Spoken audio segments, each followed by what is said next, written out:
हाँ, आज कोई बाल गोपाल नहीं आए। जी, आ जी, जाएँगे। हाँ, हाँ, बाल गोपाल। चलिए, आप सभी को नमस्कार। मैं बाल प्रेरी, शुरू बाल करें। साहित्य संस्थान अल्मोड़ा उत्तराखंड की ओर से आप सभी का स्वागत करता हूँ, हार्दिक अभिनंदन करता हूँ, आज के अपने इस कार्यक्रम में।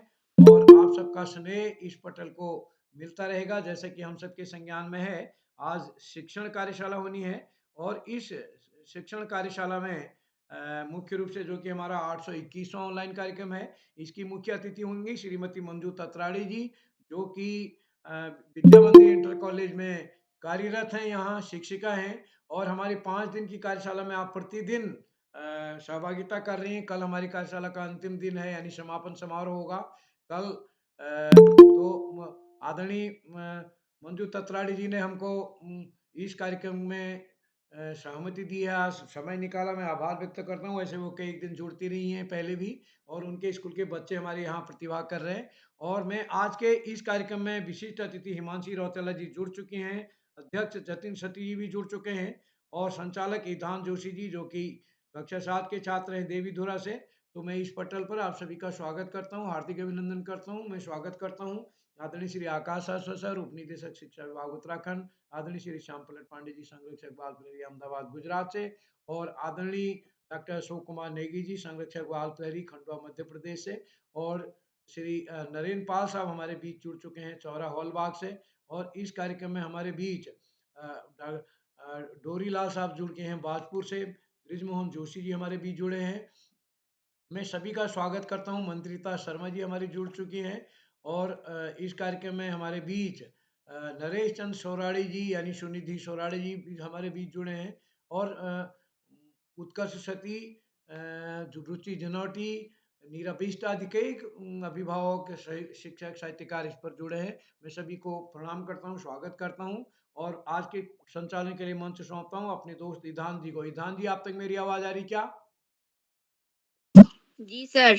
जी, तो आज शिक्षण कार्यशाला है। मैं ये बताना चाहूँगा, हमारे अपने संचालक जी ज़रा इस बात का ध्यान रखेंगे। हमको अपना मनपसंद पाठ शिक्षण करना है। उस पाठ के बारे में वो ये नहीं कि वो पाठ को देख करके पढ़ें। तो आशा है विधान जी 1 मिनट बंद कर लें। हाँ, तो उस पाठ को हमें इसीलिए मनपसंद पाठ रखा गया, जो हमको सबसे अच्छे ढंग से समझा सकते हैं। तो हमारे साथी ध्यान रखेंगे, हमने उसमें कुछ दिया भी है। और अधिकतम 4 मिनट की सीमा तय कर दी आदरणीय पांडे सर, लगभग 4 मिनट की। तो यद्यपि कोई भी पाठ 45 मिनट का बहुत होता है, बढ़िया, बहुत बढ़िया। लेकिन हमारे साथी कम से कम बात में अपने पाठ को समेटेंगे। तो मैं मंच सौंप रहा ईधान जी को। ईधान जी, आपका स्वागत है। जी धन्यवाद सर। सरस्वती नमस्तुभ्यं वरदे कामरूपिणी विश्वरूपी विशालाक्षी विद्या देहिं विद्या सरस्वती। माँ शारदी के चरणों में नमन करते हुए मैं ईधांत जोशी, कक्षा 7 का छात्र, Yogesh Joshi memorial junior high school Devidhura Chamba Uttarakhand से आज बाल प्रहरी की इस पटल में जुड़े हुए समस्त विद्वान शिक्षक, विदुषी शिक्षिकाएं व समस्त अभिभावकगण व आज के मुख्य अतिथि श्रीमती मंजू ततराड़ी जी और आकाश सारस्वत सर, श्याम पलट पांडे सर, अशोक कुमार नेगी सर एवं उदय किरोला जी तथा उपस्थित मंच पर उपस्थित समस्त विद्वान जन, प्रतिभागी भाई बंधु व श्रोतागणों का मैं ईधांत जोशी तहे दिल से हार्दिक स्वागत एवं अभिनंदन करता हूँ। अब मैं आप सबको बताऊंगा कि मैं बाल प्रहरी से कैसे जुड़ा। एक बार मेरे पापा मेरी दीदी की शादी में अल्मोड़ा आए हुए थे। तब मेरे पापा श्रीमान उदय किरोला जी से मिले। हमारे यहाँ बाल प्रहरी नामक पत्रिका पहले से आती थी, उसमें किरोला जी का पता दिया था। तब उस पते के माध्यम से मेरे पिताजी श्रीमान उदय किरोला जी से मिले। अब मैं आपको बताता हूँ मेरा संचालन करने का मन कैसे हुआ। वैसे तो मैं विगत वर्षों में बाल प्रहरी की कार्यशाला में 12 बार संचालन कर चुका हूँ और यह 2024 में मेरा प्रथम बार संचालन है। कुल मिलाकर मैं आज 13वीं बार संचालन कर रहा हूँ। मेरा मन संचालन करने का जब मैंने पहली बार बाल प्रहरी की कार्यशाला से जुड़ा था, तभी से कर लिया था मैंने कि मैं एक दिन इन बाल प्रहरी की कार्यशालाओं में संचालन करूंगा। और जब बाल प्रहरी की लिस्ट आती थी, तब मैं घर में खुद ही से अपने मम्मी पापा के सामने उस लिस्ट को देखकर संचालन किया करता था। तो अब मैं अत्यधिक समय न लेते हुए कार्यशाला को शुरू करूंगा। सर्वप्रथम मैं आज के विशिष्ट अतिथि कुमारी दीदी हिमांशी रौतेला, कक्षा 8, विवेकानंद इंटर कॉलेज अल्मोड़ा से। दीदी, क्या आप हमारे बीच उपस्थित हैं? जी, मैं उपस्थित हूँ। क्या आप तक मेरी आवाज आ रही है? दीदी, आपकी आवाज आ रही है। आपका मंच पर हार्दिक स्वागत है।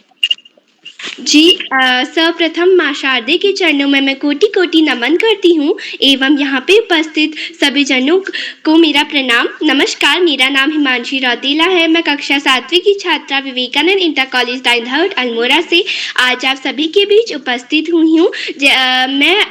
मैं स्वागत करना चाहती हूँ यहाँ पे उपस्थित रहने वाले श्री आकाश शास्त्र सर, उप निदेशक शिक्षा विभाग उत्तराखंड से, श्री अशोक कुमार नेगी सर, संरक्षक बाल प्रहरी खंडवा मध्य प्रदेश से, श्री श्यामलत पांडे सर, संरक्षक बाल प्रहरी अहमदाबाद गुजरात से, एवं हम बच्चों के आदरणीय श्री उदय खिरोला सर, संपादक बाल प्रहरी। मैं आप सभी लोगों का हार्दिक स्वागत एवं अभिनंदन करती हूँ एवं स्वागत करती हूँ यहाँ पे हमेशा उपस्थित रहने वाले शिक्षक शिक्षिकाएं, साहित्यकार, अभिभावक और प्रतिभागियों का। और मैं उदय खिरोला सर का बहुत बहुत आभार व्यक्त करती हूँ कि उन्होंने मुझे आज विशेष अतिथि बनने का अवसर दिया। सर, इसके लिए आपका बहुत बहुत आभार। और जैसे कि आज आप सभी जानते हैं कि आज शिक्षण कार्यशाला है और यह बाल प्रहरी की 8वीं 21 कार्यशाला है। इस कार्यशाला की मुख्य अतिथि श्रीमती मंजू मैम खटीमा उधम सिंह नगर से। इस कार्यक्रम के अध्यक्ष मेरे छोटे भाई जतिन सती, कक्षा 5, और इस कार्यक्रम का सुंदर संचालन कर रहे मेरे भाई इधांत जोशी, कक्षा 7, देवीधुरा चंपावत से। मैं आप सभी लोगों का इस मंच पर हार्दिक स्वागत एवं अभिनंदन करती हूँ। तो शिक्षण कार्यशाला में जो मेरे पसंदीदा पाठ है वो ज्योग्राफी से है। तो मैं अपनी ज्योग्राफी से हमारी चैप्टर है एयर यानी हवा। तो मैं इसके बारे में आप सभी को कुछ बताती हूँ। यदि मुझसे इसमें कोई भी गलतियाँ त्रुटि हो जाए तो मुझे क्षमा कीजिएगा।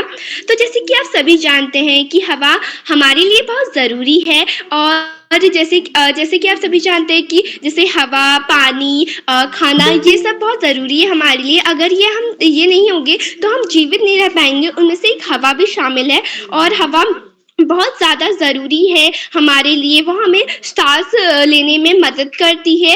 अब जैसे कि आप सभी जानते हैं कि हमारी जो अर्थ है, हमारी जो पृथ्वी है, वो एक हग ब्लैंकेट से सराउंड होती है जिसे हम एटमॉस्फेयर कहते हैं। यानी हम सही अर्थों में कहें तो our earth is surrounded by a huge blanket of air, it's called atmosphere. तो इस एटमॉस्फेयर में कई सारी गैसेस आती है, कई सारे लेयर्स आते हैं। तो आइए हम उनके बारे में बात करते हैं।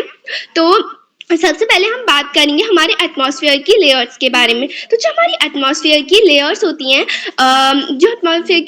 हैं, वो हमारे एटमॉस्फेयर 5 लेयर्स में डिवाइड होता है। उसका स्ट्रक्चर ही ऐसा होता है। तो जो हमारी शुरुआती लेयर्स होती है वो ट्रोपोस्फेयर, उसके बाद ट्रोपोस्फेयर का स्ट्रेटोस्फेयर, उसके बाद मीसोस्फेयर, उसके बाद थर्मोस्फेयर और उसके बाद स्ट्रेटोस्फेयर। तो अब हम इनके बारे में जानते हैं थोड़ा थोड़ा। तो जो ट्रोपोस्फेयर होती है वो हमारे जो एटमॉस्फेयर है उसकी बहुत ज़्यादा इंपॉर्टेंट लेयर होती है। और ये इसकी जो एवरेज हाइट होती है वो 15 किलोमीटर होती है। और यहाँ पे वेदर कंडीशन होते हैं, जैसे कभी बारिश, कभी धूप, कभी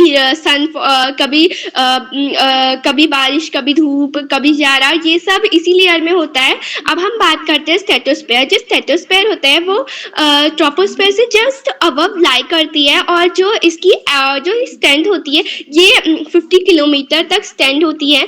और यहाँ पे जेट प्लेन्स फ्लाई करते हैं। और यहाँ के यहाँ पे जो ओजोन लेयर होती है वो हमारी जो सन की हमारे हार्मफुल रेज से हमें प्रोटेक्ट करती है, वो भी इसी लेयर में पाई जाती है। अब हम बात करेंगे मीजोस्फीयर की। तो मीजोस्फीयर जो होता है वो स्ट्रेटोस्फीयर से जस्ट अबव लाई करता है, और जो इसकी जो एवरेज हाइट होती है वो 80 किलोमीटर के 80 किलोमीटर के बीच में होती है, और यहाँ पे मेटेरॉइड्स बॉर्न होते हैं, इसीलिए इसे सबसे ज़्यादा हॉट लेयर भी माना जाता है। उसके ऊपर है थर्मोस्फीयर, और थर्मोस्फीयर में रेडियो ट्रांसमिशन होता है, और ये जस्ट ऊपर होती है, मीजोस्फीयर से, और इसकी जो एवरेज हाइट होती है वो 80 to 400 किलोमीटर होती है। अब हम बात करेंगे एक्सोस्फीयर से। जो एक्सोस्फीयर होती है वो बहुत मतलब वो हमारे एटमॉस्फेयर से बाहर की लेयर होती है, और वहाँ पे कोई भी हमें ऑक्सीजन की मात्रा कहीं भी नहीं मिलती है। वहाँ पे लाइट गैसेस होती है, जैसे हीलियम, हाइड्रोजन वैसी होती है, और वहाँ पे ऑक्सीजन बिल्कुल भी नहीं होती है। तो अब हम बात करते हैं कि हमारे जो एटमॉस्फेयर है वहाँ पे कौन कौन सी गैसेस पाई जाती है। तो हमारे जो एटमॉस्फेयर है वहाँ पे बहुत सारी गैसेस पाई जाती है, मिक्सर होते हैं वो गैसेस का। तो आज हम उन मिक्सर की बात करते हैं। वहाँ पे मिक्सर में नाइट्रोजन पाई जाती है, हीलियम पाई जाती है, हाइड्रोजन पाई जाती है, कार्बन डाइऑक्साइड पाई जाती है, ऑक्सीजन पाई जाती है, आदि गैसेस पाई जाती है वहाँ पे।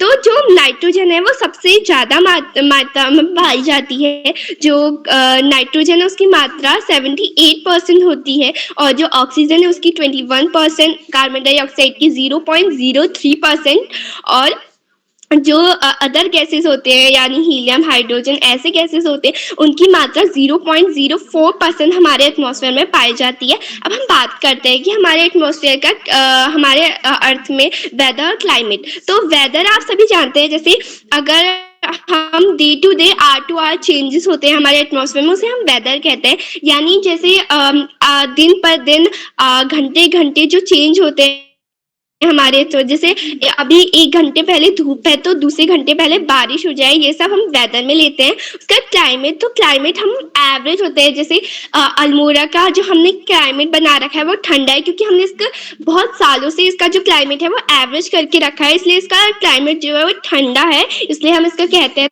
तो वही क्लाइमेट में आता है। तो वही क्लाइमेट में आता है। तो अब हम बात करते हैं कि जो एयर प्रेशर होते हैं वो क्या होता है। जो एयर प्रेशर होता है वो प्रेशर होता है जो एग्जीट होता है अर्थ पे, उस एयर के वेट जो अर्थ पे एग्जीट होता है, जो एयर के वेट करता है उसे एग्जीट, उसी एयर प्रेशर कहता है। और अब हम एयर प्रेशर कहते हैं उसी हम, वो एग्जीट करता है हमारे अर्थ सरफेस पे। और अब हम बात करेंगे विंड। जैसे कि आप सभी जानते हैं कि विंड जो होती है वो मूव करती है हाई प्रेशर टू लो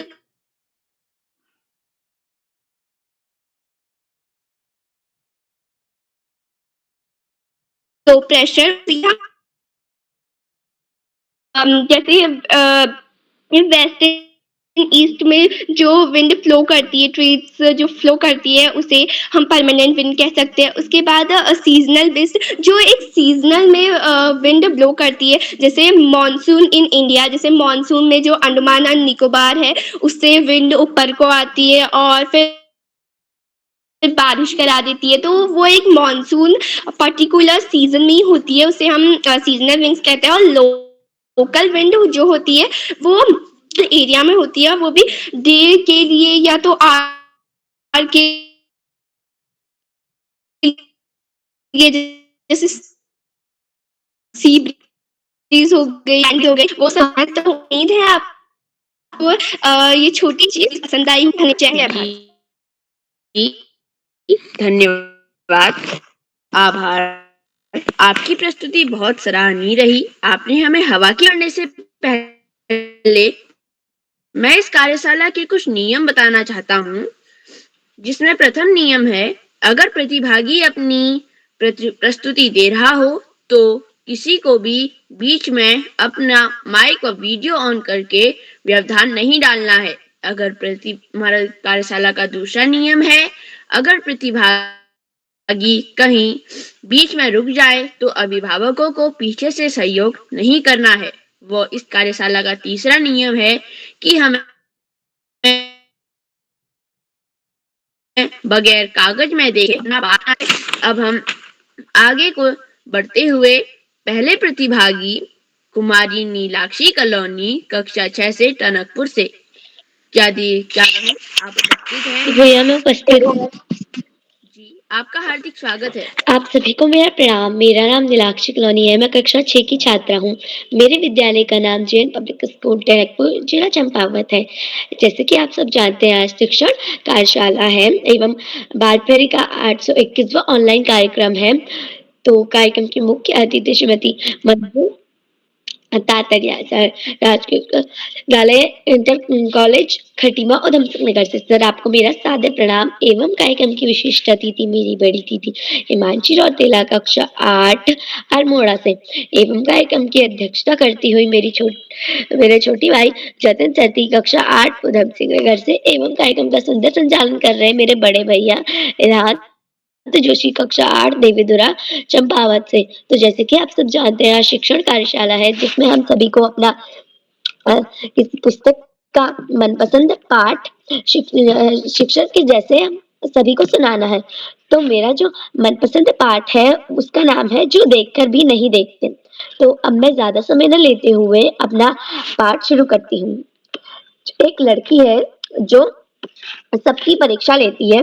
तो वो बोल रही है कि कभी-कभी मैं अपने दोस्तों की परीक्षा भी ले लेती हूँ, ये देखने के लिए कि वह किन-किन चीज़ों में गौर करते हैं, किस-किस चीज़ों को बहुत अच्छे से देखते हैं।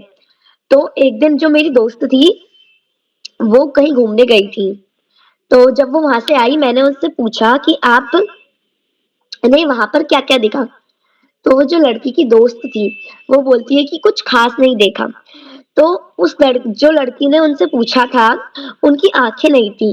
तो उनने उनसे पूछा कि सबने उनसे पूछा कि आपको ऐसा कुछ लगा नहीं? कि उनने बोला मैंने जंगल में कुछ खास नहीं देखा। तो उनने बोला नहीं अब तो मुझे इन चीज़ों की आदत हो चुकी है, क्योंकि जिन लोगों की आँखें हैं वो सच में बहुत कम देखते हैं, क्योंकि वो लोग किसी भी चीज़ को गौर नहीं करते। और जो लड़की थी जिसकी आँखें नहीं थी, वो उसको बहुत सारी चीज़ें वो जंगल जाती है और किसी भी चीज़ की चीड़ के पेड़ की खुदरी छाल वो अपने हाथों से छूकर ही पहचान लेती है। और कहीं जहाँ वो घूमती है, वो ऐसा लगता है उसे वो जैसे झरने में अपनी उँगलियाँ डाल के उसकी उँगलियाँ गीली हो रही हैं। वो हर चीज़ का आनंद लेती है बिल्कुल बहुत अच्छे से। वो चीड़ के पेड़ की चिकनी छाल को छूकर ही पहचान लेती है। कलियों की मखमली सतह वो इन सभी को बहुत ही अच्छे से पहचान लेती है। लेकिन जिन लोगों की आँखें होती हैं, वो इन चीज़ों पे गौर ही नहीं करते, क्योंकि वो इन चीज़ों को देखकर उन चीज़ों के आदी हो जाते हैं। लेकिन हम सभी को इन चीज़ों पे गौर करना चाहिए, क्योंकि हमारे लिए बहुत अच्छे हैं और पर्यावरण तो हमारे लिए बहुत अच्छी चीज़ है। जो लड़की है वो किसी भी चीज़ को स्पर्श कर ही पहचान लेती है। लेकिन अगर हमारे पास अभी आँखें हैं, हम इन आँखों को बंद करके किसी भी चीज़ को पहचानने की कोशिश करेंगे तो वो हम उस चीज़ को नहीं पहचान पाएँगे, क्योंकि हम उस पर कभी गौर ही नहीं करते। सैकड़ों साल पहले भी लोग ऐसा ही करते थे। तो अब वो जो लड़की थी उसने बोला कि कोई भी ऐसे गौर नहीं करता, लेकिन मेरे को अभी भी जो भी मिलेगा मैं उससे एक ही बात कहूँगी कि हमें हर चीज़ को गौर करना चाहिए। तो लड़की को जो भी मिलता था वो उनसे ऐसे ही बोलती थी कि हमें हर चीज़ को गौर करना चाहिए। तो लोग उसकी बात तो बोलते थे, खुद के पास तो आँखें नहीं है और हमें सिखा रही है। लेकिन वो लड़की तो सभी के लिए अच्छा बोलती थी। तो उस लड़की को वो लड़की की कोई बात नहीं मानता था। तो लड़की ने बोला अब चलो कोई बात नहीं, मैं ही इस चीज़ को करती हूँ जिससे लोगों को पता चलेगा। तो वो लड़की हर चीज़ को स्पर्श करके पहचान लेती, उसे बहुत ही आनंद मिलता था जंगल में घूमकर। लेकिन वो सोचती थी कि मैं कितनी बदनसीब हूँ कि मेरे पास आँखें नहीं है और मैं किसी भी चीज़ को नहीं देख सकती। लेकिन उस दौरान ही लड़की को पता चला कि प्रकृति का जादू का एहसास उसे पता चलता था कि कभी-कभी जब लड़की टहनियों पर हाथ रखती थी, जिसे हम ब्रांच कहते हैं, उस पर वो हाथ रखती थी, तब कभी-कभी उसके हाथ पर चिड़िया बैठ जाती थी, जिससे लड़की को लगता था कि वो कितनी खुशनसीब है जिस उसके हाथ में चिड़िया बैठ गई। उसे तो बहुत ही अच्छा लगता था ऐसे। तो टहनी पर हाथ रखते ही उसके कानों में चिड़िया के मधुर स्वर गूंज जाते थे। जिसको सुनकर तो उसको इतना आनंद मिलता था कि वो किसी को बता ही नहीं सकती थी। वो बहुत ही आनंदित रहती थी। चीड़ की फैली पत्तियाँ, हमारा चीड़ का पेड़ होते हैं, उसकी फैली जो पत्तियाँ होती हैं और घास के मैदान, वो उन सबको देखना चाहती थी, पर उसके पास आँखें नहीं थी। वो चाहती थी कि मैं पूरी हरियाली देखूं कि हमारे पास हरियाली में क्या-क्या चीज़ें हैं, उसे बहुत अच्छा लगता था ऐसे देखने में। तो उसके ना सभी चीज़ें ऐसी बहुत अधिक प्रिय थी, वो बोलती थी कि हाँ, हमारे पास हार है, जितनी भी चीज़ें हैं वो बोलती थी इन सब से मेरे को अधिक प्रिय है ये हमारी हरियाली।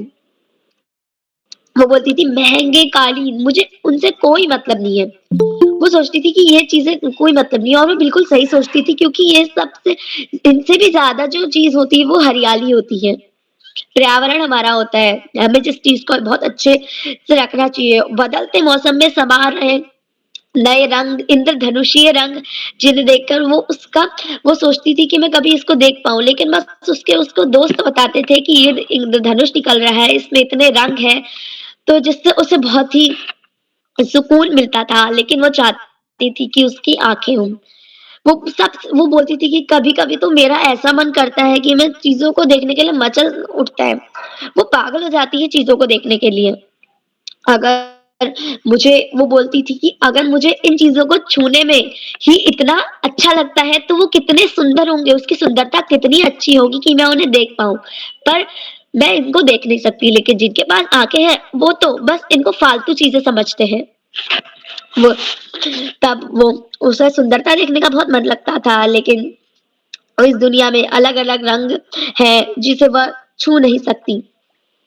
और मनुष्य अपनी क्षमताओं को कभी भी उसकी कदर नहीं करता है, लेकिन हमें उन चीज़ों की हमेशा कदर करनी चाहिए क्योंकि अगर हमारे पास अभी आँखें हैं, हम अभी अपनी आँखें बंद करके देखें, हमारे पास आँखें नहीं होती, तो हमें उस चीज़ की कितनी ज़रूरत होती, हमें कितना वो लगता कि हमारे पास ये नहीं है। लेकिन अगर हमारे पास इस वक़्त जो भी चीज़ है, हमें उसकी हमेशा कदर करनी चाहिए। जो कदर होती है, बहुत ही बड़ी चीज़ होती है। तो लड़की कहती है कि हमें दृष्टि मिली, जिनको दृष्टि मिली है उनके लिए तो ये ईश्वर का एक आशीर्वाद है, ईश्वर की एक बहुत ही बड़ी देन है और ये कोई साधारण सी देन नहीं है, ये बहुत बड़ी देन है। ज बट लोग उसकी बात को समझते नहीं थे, इसलिए वह नियमित ज़िंदगी से खुशियों के इंद्रधनुषीय हरे-भरे रंग किए जा सकते हैं, वो सभी से ऐसा कहती थी। एवं वो अपना जब उसकी कोई बात नहीं मानता था, वो अपनी बिना आँखों के ही ज़िंदगी बिताती थी, जिससे उसे बहुत अच्छा लगता था और वो बोलती थी कि अगर मैं अगली बार जन्म लूँगी, तो मैं इसको अपनी आँखें ज़रूर लूँगी। मैं भगवान से पक्का बोलूँगी कि मुझे आँखें चाहिए। तो अब मैं आप सभी से कहती हूँ कि हमें एक इस चीज़ की जो चीज़ हमारे पास अभी है, हमें उस चीज़ की कदर तो ज़रूर करनी चाहिए क्योंकि अगर वो हमारे पास नहीं होगी, तब हमें पता चलेगा कि उसकी कदर हमें हमेशा करनी चाहिए। तो अब मैं ज़्यादा ना बोलते हुए अपनी वाणी को यहीं पे विराम दूँगी। धन्यवाद। जय हिंद, जय भारत, शुभ रात्रि। धन्यवाद। आपने हमें बहुत अच्छा पढ़ाया। आपने हमें एक शिक्षक की तरह समझाया कि जिनके पास दृष्टि होती है वो देखकर जिनका दृष्टि होती है वो जिस चीज को देखते हैं उसको भी देखकर भी अनदेखा कर देते हैं। हमने भी यह पाठ कक्षा 6 में पढ़ा है। अब हम आगे बढ़ते हुए बड़े भैया श्री उत्कर्ष सती उधम सिंह नगर से, भैया क्या आप उपस्थित हैं? जी मैं उपस्थित हूँ। जी भैया, आपका हार्दिक स्वागत है।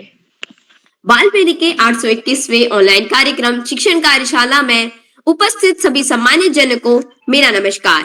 मैं उत्कर्षती कक्षा 8 कैंपस स्कूल का विद्यार्थी आज आप सभी के समक्ष एक चैप्टर पढ़ाने जा रहा हूँ जिसका नाम है weavers, iron smelter and factory owners. तो अब मैं शुरू करता हूँ। सबसे पहले हमने पिछले चैप्टर्स में देखा कि कैसे अंग्रेज हमारे देश में आए और उन्होंने जो एक छोटे से 1000 लोग हमारे देश पर कैसे राज कर बैठे। तो अब हम weavers, iron smelter and factory owner पर पहुंचे हैं। वीवर्स का मतलब होता है कपड़े बुनने वाले और आयरन स्मेल्टर का मतलब होता है लोहा पिघलाने वाले और फैक्ट्री ओनर कारखानों के मालिक। तो जैसा कि ब्रिटिश ने बंगाल में दीवानी राइट हासिल कर ली थी, इसका मतलब फाइनेंस ऑफिसर। अब वो जो भी बंगाल में टैक्स आता था वो अपने पास रख लेते और उसी टैक्स से पैसा उसी टैक्स से cotton, textile, iron and steel खरीदते थे और यूरोप में बेच के प्रॉफिट कमाते थे। वो एक छोटी सी कंपनी थी जो उन्होंने वहां पे खोली और धीरे धीरे मुसलमान राजाओं का विश्वास जीतते जीतते उन्होंने एक बहुत बड़ी फैक्ट्री खोली थी। अब हम आगे बढ़ते हैं। तो जो ब्रिटिश थे उनको कॉटन, टेक्सटाइल और आयरन स्टील बहुत अच्छी लगती थी, क्योंकि इंडिया का जो कॉटन और सिल्क होता था वो उस समय बहुत अच्छा होता था और जो ब्रिटिश थे वो उनसे कपड़े पहनते थे। यहाँ तक कि वहां की क्वीन विक्टोरिया भी इंडियन क्लोथ्स को पहना करती थी। तो इसी कारण से जो ब्रिटेन थे वहां पे भी इंडस्ट्रियलाइजेशन स्टार्ट होने लगा। उन्होंने आयरन एंड स्टील के कारखाने लगवाए और बहुत सी चीजें बनवाई, इसीलिए वो वर्कशॉप ऑफ द वर्ल्ड के नाम से जाना जाने लगा। 1764 में जो ब्रिटिशर्स थे उन्होंने स्पिनिंग जेनी का निर्माण किया। इससे हम जो धागे थे उनको बना सकते थे और 1786 में उन्होंने स्टीम इंजन का इस्तेमाल किया। बैकबोन है इंडस्ट्रीज का, उसे आयरन एंड स्टील कहा जाता है, क्योंकि आज हम देखते हैं कि हर जगह आयरन और स्टील का यूज किया जाता है। चाहे वो घर बनने से लेकर हम की बड़ी बिल्डिंग बना रहे हो, उसमें भी हम आयरन एंड स्टील का यूज करते हैं। तो 1850 के अंदर जो दुनिया थी उसके अंदर इंडस्ट्रियलाइजेशन स्टार्ट होने लगा। हर आदमी अपना अपना छोटा मोटा काम खोलने लगा और ब्रिटिशर्स उनसे टैक्स वसूलते थे और खुद बहुत बड़ी फैक्ट्रीज खोलने लग गए थे। और इंडिया में सबसे पहली कॉटन मिल 1854 में मुंबई में खोली गई थी और सेकेंड कॉटन मिल 1861 में अहमदाबाद में खोली गई और थर्ड उसके एक साल बाद ही कानपुर में खोली गई। अब हम जानते हैं कि टिस्को कैसे बनी। टिस्को की फुल फॉर्म होती है Tata iron and steel company. Tata iron steel company, जैसा कि आपको नाम से ही पता है, टाटा एक बहुत बड़ी कंपनी है जो ट्रक्स एंड कार बनाती है। आप जानते ही होंगे रतन टाटा जी को। तो ऐसे ही पुराने टाइम पे डोराबजी टाटा ने इस कंपनी की खोज की थी। इन्होंने इंडिया की पूरे इंडिया में ढूंढा कि कहां पे सबसे अच्छा आयरन एंड स्टील मिलता है और उसके बाद इन्होंने 1912 में अपनी कंपनी खोली, जिसने इंडिया की और यूरोप की उस वर्ल्ड वॉर सेकेंड में बहुत ज्यादा हेल्प करी। और ये था डोराबजी टाटा के आयरन एंड स्टील कंपनी खोलने का वो। अब मैं बात करता हूं कि टाइगर ऑफ मैसूर टीपू सुल्तान की सोल्ड के बारे में। टीपू सुल्तान एक बहुत ही वीर राजा था, पर वो थोड़ा क्रूर भी था। उसके पास एक तलवार थी जो सोने की थी और उसके जो तलवार की धार थी वो एक बहुत ही पावरफुल आयरन एंड स्टील से बनी हुई थी, जिसको हम वुड्स कहते हैं। वो इतनी पावरफुल थी कि उससे हम एक साथ 2 ट्रीज को काट सकते थे। वो बहुत ही धार वाली थी।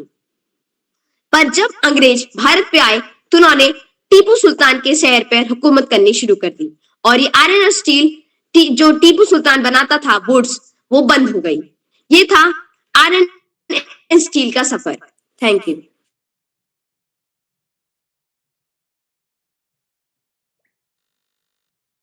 जी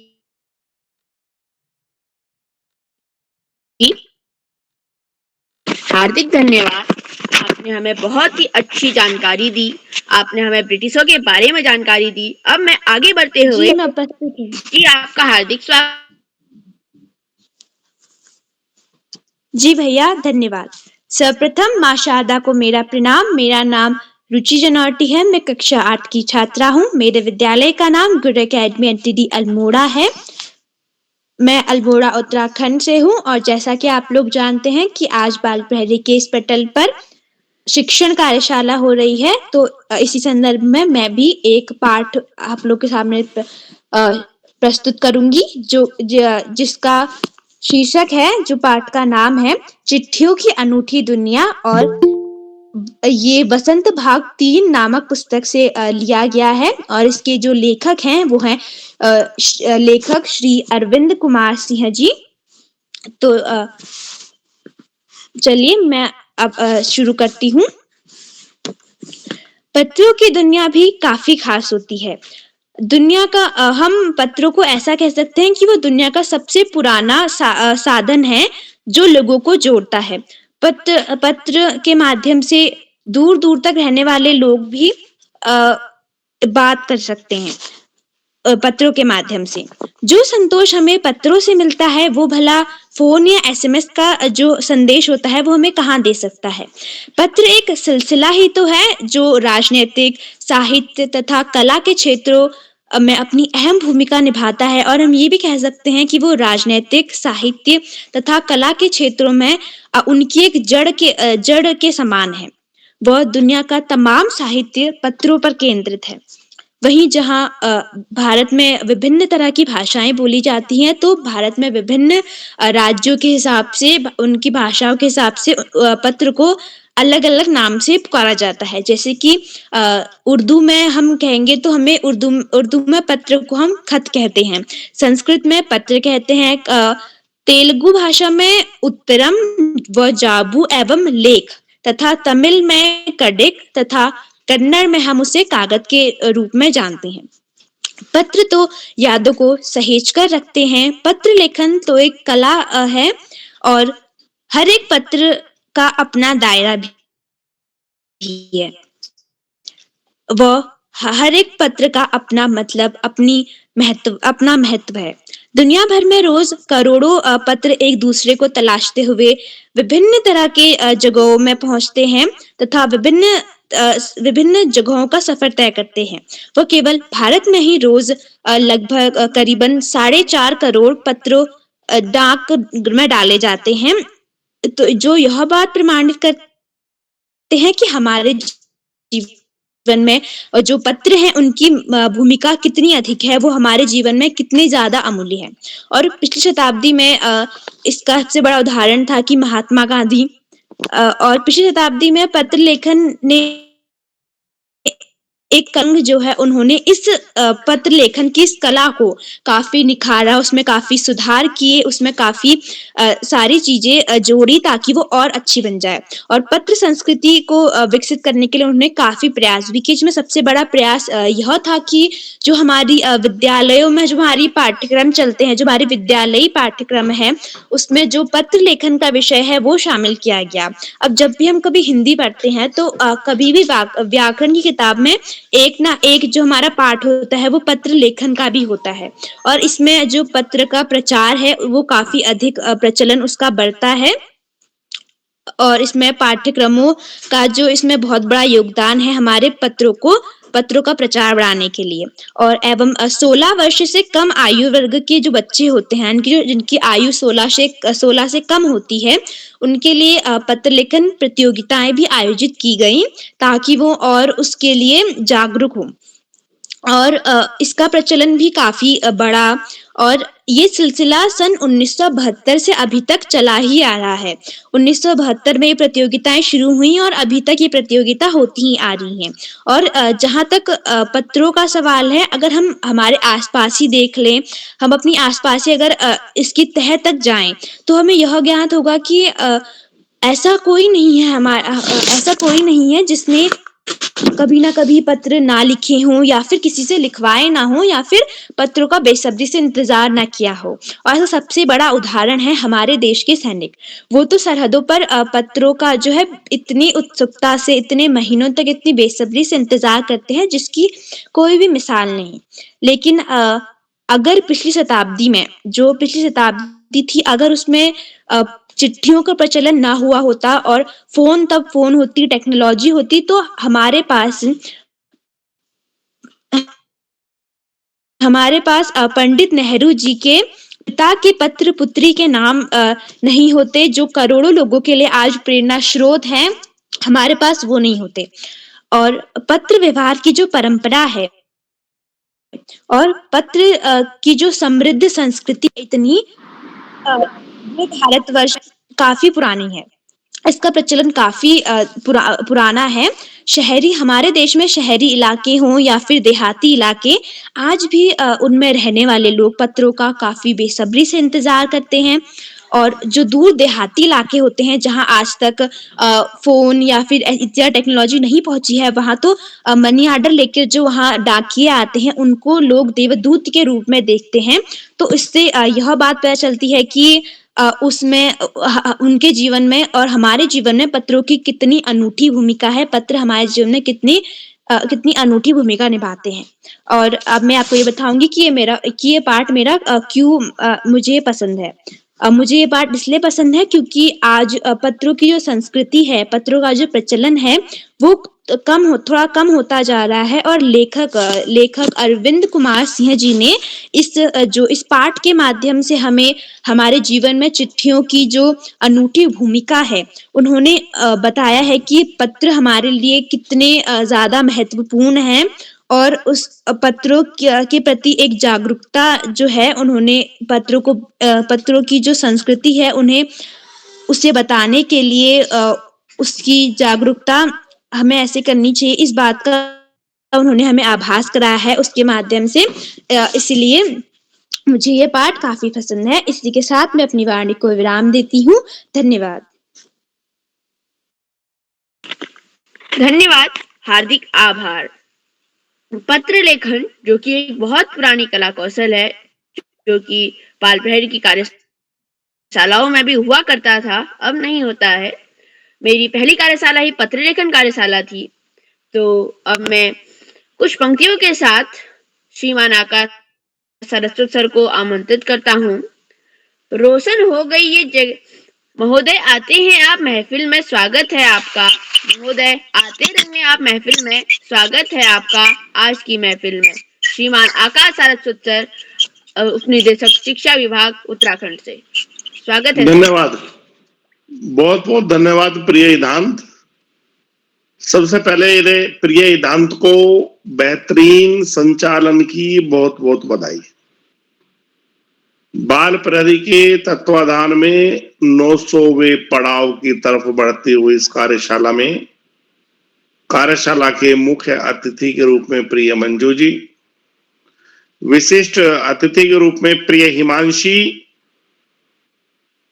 और इस कार्यक्रम की अध्यक्षता कर रहे प्रिय जतिन, कार्यक्रम का बेहतरीन ढंग से संचालन कर रहे प्रिय इदांत,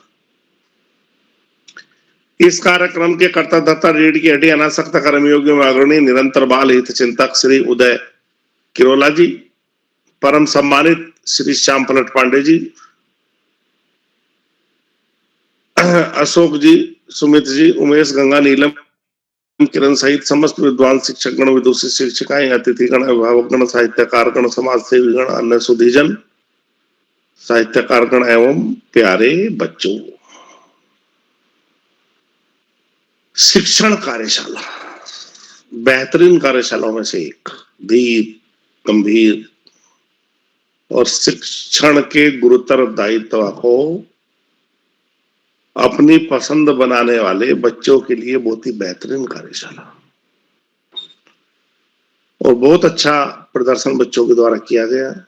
बड़ी छोटी छोटी कक्षाओं के बच्चों के द्वारा ये बताता है कि बाल प्रहरी की कार्यशालाओं का बच्चों के व्यक्तित्व पर कितना प्रभाव पड़ा है। वास्तव में सुस्पष्ट प्रभाव दृष्टिगोचर हो रहा है। बच्चे नई ऊर्जा से ओतप्रोत हो रहे हैं, व्यक्तित्व का विकास हो रहा है, वाक्पटुता बढ़ रही है, सामान्य ज्ञान बढ़ रहा है। निश्चित रूप से बच्चों के लिए तो ये स्वर्णिम अवसर की बात ही है। प्यारे बच्चों, पढ़ाई का कोई विकल्प नहीं, सफलता का कोई शॉर्टकट नहीं। जीवन में आगे बढ़ना है तो ज्यादा से ज्यादा पढ़ना ही होगा। जो बच्चे माता पिता गुरुजनों का आशीर्वाद प्राप्त करते हुए, गुरुजनों के मार्गदर्शन में, साथियों को सहयोग देते हुए, लेते हुए, छोटों को प्रेम करते हुए नियमित व सतत अध्ययन करते हैं, उनका भावी जीवन सुखमय हो जाता है। और जो बच्चे ऐसा नहीं करते, उनको जीवन में बहुत सारे दुखों का सामना करना पड़ता है। पढ़ाई के अर्थात पाठ्यक्रम के इतर सामान्य ज्ञान की पुस्तकें, महापुरुषों का जीवन परिचय, साहित्य की पुस्तकें पढ़ना व्यक्तित्व विकास में 4 चांद लगाने के समान है। प्यारे बच्चों, व्यसन मुक्त समाज अर्थात पान, पान, बीड़ी, सिगरेट, अतर, चरस, तंबाकू, स्मैक, शराब जैसे समस्त मादक द्रव्यों का बहिष्कार हो, तभी व्यसन मुक्त समाज का निर्माण हो पाएगा। और चरित्रवान नागरिक, सच चरित्रता निश्चित रूप से हमारे देश को आगे बढ़ाने में महत्वपूर्ण भूमिका का निर्वहन करेगी। प्यारे बच्चों, अपने आचरण में शुद्धता, स्व अनुशासन निश्चित रूप से सशक्त राष्ट्र बनाने की मुख्य शर्तें हैं। आज इस महत्वपूर्ण अवसर पर सभी का आभार प्रकट करते हुए, अतिथियों का आभार प्रकट करते हुए, बच्चों को शुभाशीष देते हुए और अंत में बच्चों के लिए ध्येय वाक्य छोड़ते हुए मैं अपनी वाणी को विराम दूंगा। अमर्त्य वीर पुत्र हो, दृढ़ प्रतिज्ञ सोच लो, प्रशस्त पूर्ण पंथ है, बढ़े चलो बढ़े चलो। धन्यवाद। जय हिंद, जय भारत। धन्यवाद सर, आपने हमें कई ज्ञानवर्धक बातें बताई। अब हम आगे बढ़ते हुए अपनी चौथी प्रतिभागी कुमारी सुनिधि सोराड़ी, कक्षा 8, उधमसिंह नगर से। सुनिधि दीदी, क्या आप उपस्थित हैं? जी भाई, मैं उपस्थित हूँ। जी, आपका हार्दिक स्वागत है। जी धन्यवाद। ज्ञान की देवी माँ शारदे को नमन करते हुए मैं सुनिधि सोराड़ी, कक्षा 8 की छात्रा, विद्यालय सरस्वती विद्या मंदिर, इंटर कॉलेज सारंगमत्ता, उधमसिंह नगर से आज आप सबके समक्ष उपस्थित हूँ। सर्वप्रथम आप सभी को मेरा सादर प्रणाम। जैसा कि हम सभी जानते हैं कि आज शिक्षण कार्यशाला है, तो जिसमें हम सबको अपने पाठ्य पुस्तक से कोई भी पाठ्य पुस्तक से एक पाठ सबके समक्ष प्रस्तुत करना है। तो मैं अपने वर्तमान पाठ्य पुस्तक बसंत भाग 3 की एक छोटी सी कविता भगवान की डाकई को आप सबके समक्ष प्रस्तुत करूंगी, जिसके कवि हैं रामधारी सिंह दिनकर। तो जैसे कि हम सभी जानते हैं, भगवान की डाकई शब्द का अर्थ होता है संदेश लाना, पर यहाँ पर भगवान अपना संदेश हम तक किस प्रकार पहुंचाते हैं, तो यह बहुत ही सुंदर चित्रण किया गया है रामधारी सिंह दिनकर द्वारा कि ईश्वर अपना संदेश हम तक किस प्रकार पहुंचाते हैं, किस प्रकार देते हैं। तो कविता की मैं कुछ पंक्तियां यहाँ पे बोलती हूँ। पक्षी और बादल यह भगवान की डाकई हैं, जो एक महादेश से दूसरे महादेश को जाते हैं। हम तो समझ नहीं पाते, मगर उनकी लाई गई चिट्ठियां पेड़ पौधे पानी व पहाड़ बांटते हैं। तो जैसे कि जो हमारे पक्षी हैं, चिड़ियाएं हैं, और वह घनाघन बादल हैं, वह एक रूप से क्या है, ईश्वर की डाकई है। डाकई अर्थात जैसे अभी मैंने पूर्व में बताया, राखी अर्थात जो हम तक संदेश लाने का कार्य करता है। तो यहाँ पर भगवान अपना संदेश हमें बादलों व पक्षी के द्वारा देते हैं।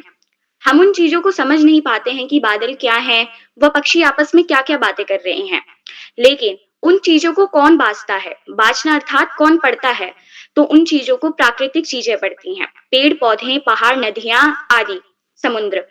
तो उन चीजों को ये पढ़ता है, भगवान के द्वारा लाई गई चिट्ठियों को पेड़ पौधे प्राकृतिक चीजें पढ़ पाती हैं। जैसे जो बादल अर्थात जो बरसता है, तो उसे कौन पढ़ता है, पेड़ व पौधे। ऐसे ही जो पहाड़ मुरझा जाते हैं और जो नदियां गर्मी के द्वारा सूख जाती हैं, तो उन पर कौन बादल बनकर आता है, संदेश जो ईश्वर भेजते हैं।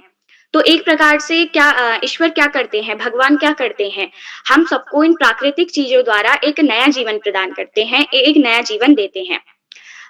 कविता की दूसरी पंक्ति है, हम तो केवल यह आखते हैं कि एक देश की धरती दूसरे देश को सुगंध भेजती है, वह सौरभ हवा में तैरते हुए पक्षियों के पंखों में तिरता है, और एक देश का भाव दूसरे देश में पानी बनकर गिरता है। तो इसी प्रकार पक्षी व बादल ये उड़कर एक देश से उड़कर दूसरे देश में जाते हैं और खास संदेशों का आदान प्रदान करते हैं। इन संदेशों को हम मनुष्य नहीं समझ पाते हैं, परंतु पेड़ पौधे व पानी व पहाड़ भली भांति समझ व पढ़ लेते हैं।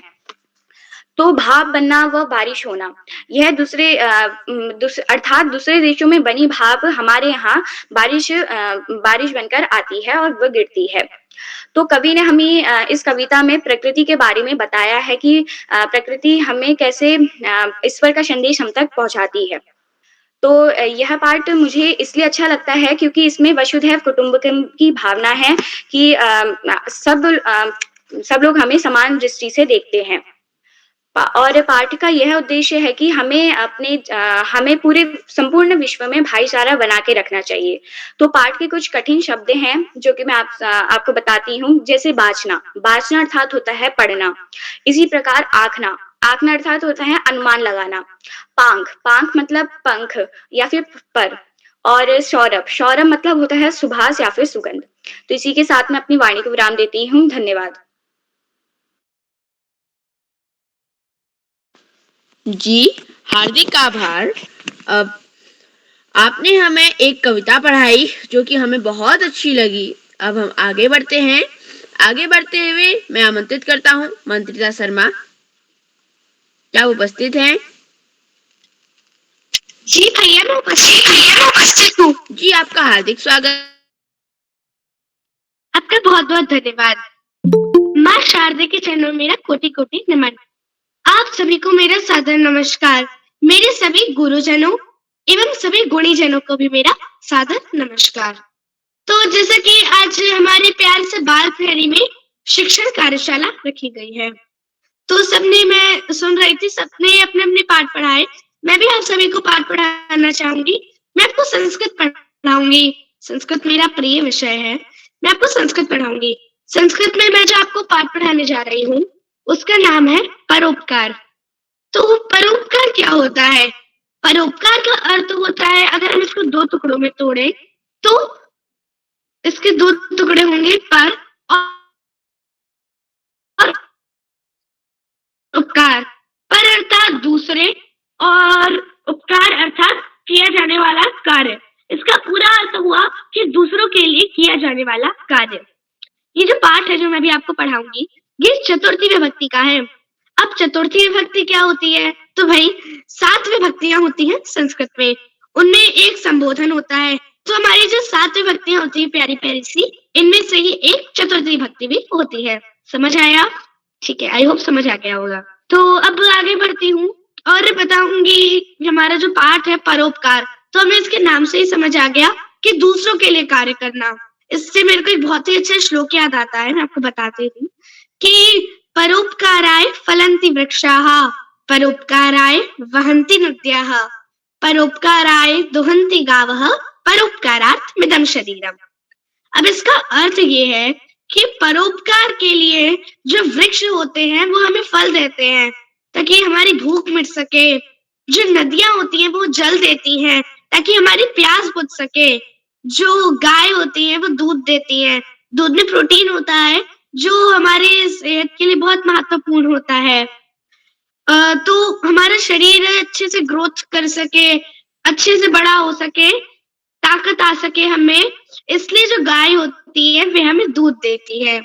और हमारा जो पूरा शरीर होता है वो खुद ही परोपकार करता है हमारे आत्मा के लिए, ताकि हमारी आत्मा स्वस्थ रह सके, हम स्वस्थ रह सके, और जो हम पूरी दिन भर में जितनी भी क्रिया करते हैं, क्रिया मतलब जो भी काम करते हैं, वो काम हम और अच्छे से कर पाए।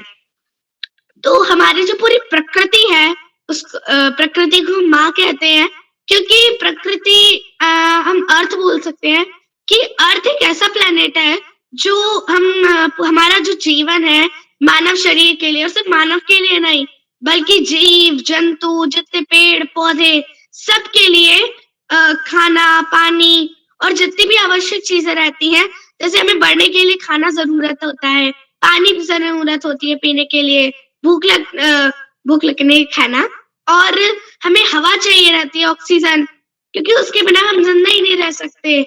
तो इसीलिए हमारी जो पूरी प्रकृति होती है, इसीलिए हमने उसे माँ कहा है, क्योंकि हमारी जो माँ होती है वो हमारे लिए भोजन बनाती है। हमारे पाठ में एक लाइन भी है कि माता सर्वेभ्यः भोजनम पचती। हमारी जो माँ होती है वो हम सभी के लिए भोजन बनाती है, इसीलिए प्रकृति को माँ कहा गया है। और अब चलिए थोड़ा पाठ की तरफ चलते हैं।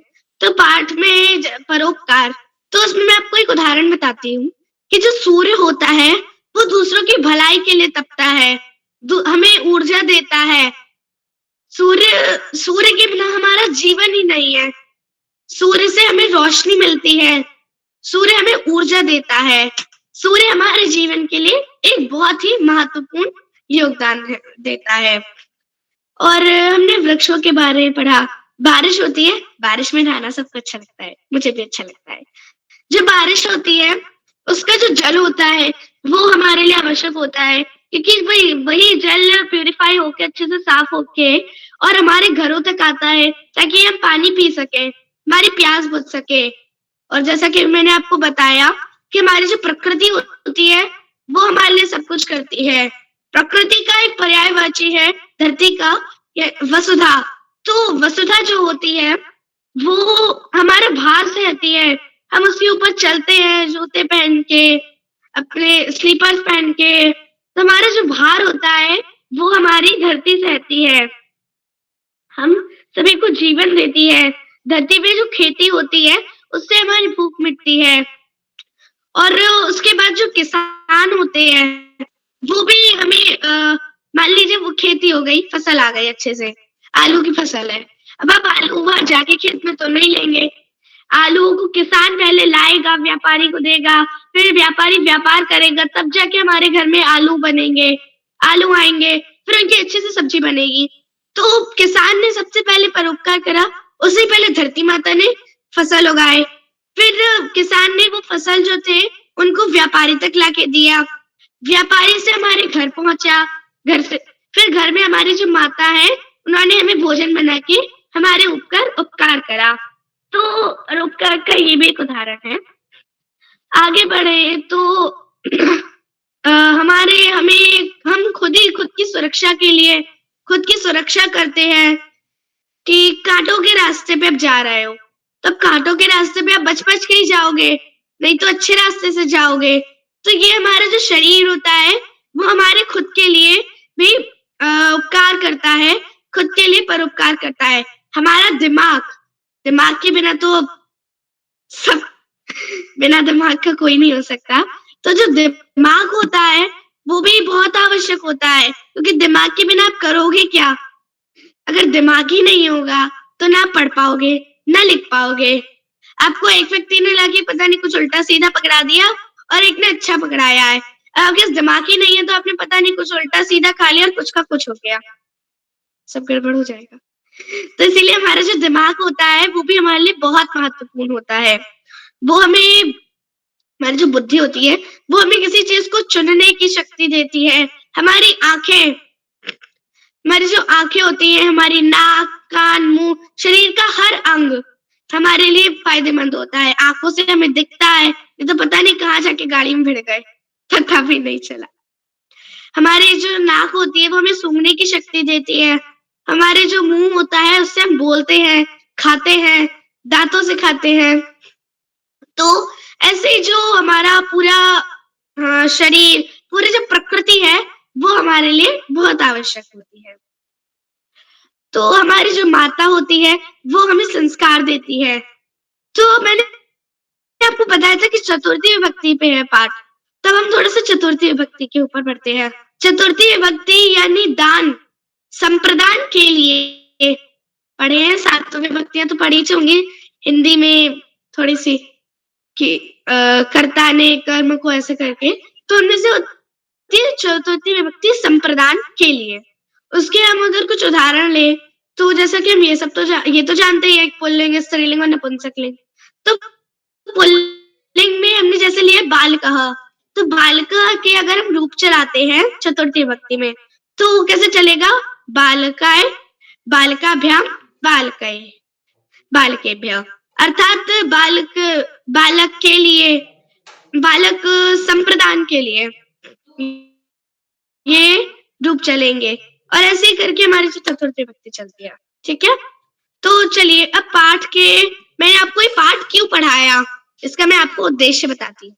क्योंकि जो परोपकार दूसरों के लिए कार्य करना, हम सबको करना चाहिए दूसरों के लिए कार्य, क्योंकि गिव एंड टेक तो नहीं बोलेंगे, लेकिन हाँ फिर भी हमें दूसरों के लिए कार्य इसलिए करना चाहिए क्योंकि जो सब है, कोई ना कोई किसी की हमने मदद करी और बाद में कोई ना कोई तो हमारे काम आएगा ही आएगा। इसलिए हमें दूसरों के लिए कार्य करना चाहिए, दूसरों की मदद करनी चाहिए हमेशा। अब मैं आपको जो हमारा प्यारा सा पाठ था परोपकार, इसके मैं आपको कुछ शब्दार्थ बताऊंगी। तो हमारा पहला शब्दार्थ है विनीतम। विनीतम अर्थात विनम्र। विनम्र मतलब सबके साथ प्यार से रहना, अच्छे से बात करना। दूसरा शब्दार्थ है सततम।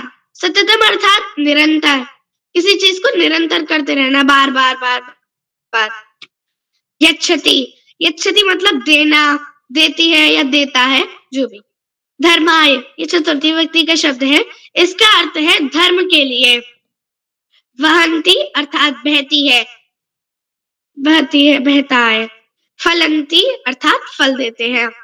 और इसी के साथ मैं अपनी वाणी को विराम देती हूँ। धन्यवाद। नमस्ते। धन्यवाद, हार्दिक आभार। आपने हमें संस्कृत के बारे में पढ़ाया। संस्कृत में आपने हमें चतुर्थी विभक्ति के बारे में पढ़ाया। अब हम आगे बढ़ते हुए आज के मुख्य अतिथि को कुछ पंक्तियों के साथ आमंत्रित करूंगा। रोशन हो गई ये जगह आपके आने से, रोशन हो गई ये जगह आपके आने से, यूं ही आते रहना किसी ना किसी बहाने से, यूं ही आते रहना किसी ना किसी बहाने से। आपका स्वागत है महाभाग हमारी महफिल में, आपका स्वागत है महाभाग हमारी महफिल में। हमें बस आपका इंतजार था आज की महफिल में, हमें बस आपका इंतजार था आज की महफिल में। अब मैं मंच पर आमंत्रित करता हूँ आज की मुख्य अतिथि श्रीमती मंजू ततराड़ी जी।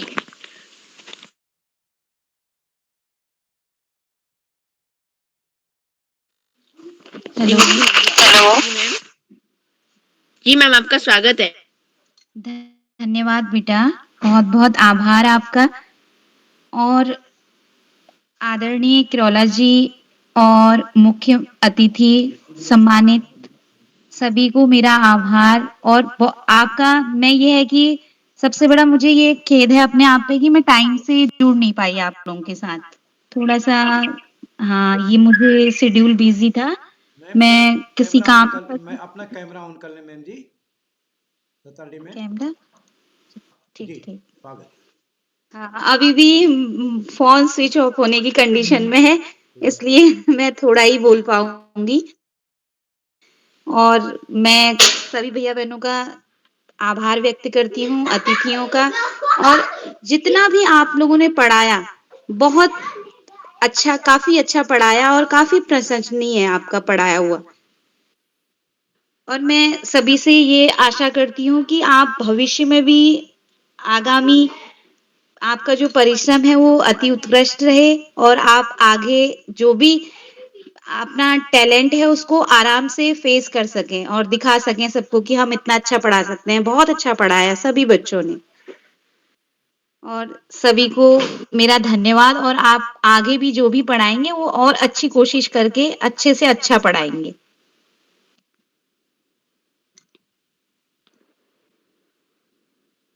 धन्यवाद सर किरोला जी। और आगे भी। हेलो, आवाज आ रही है सबको मेरी? जी मैम। मैम हार्दिक आभार, हार्दिक आभार मैम। धन्यवाद।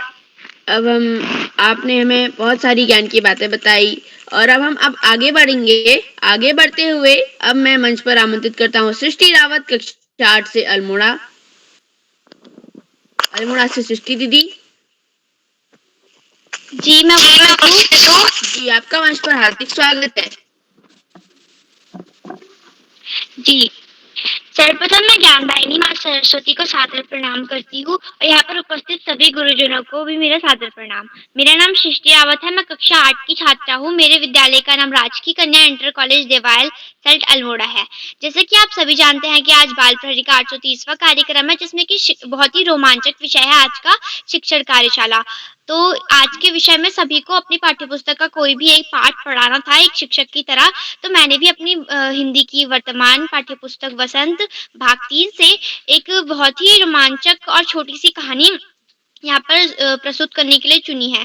तो उसकी कहानी का नाम है पानी की कहानी, जो कि कुछ इस प्रकार है।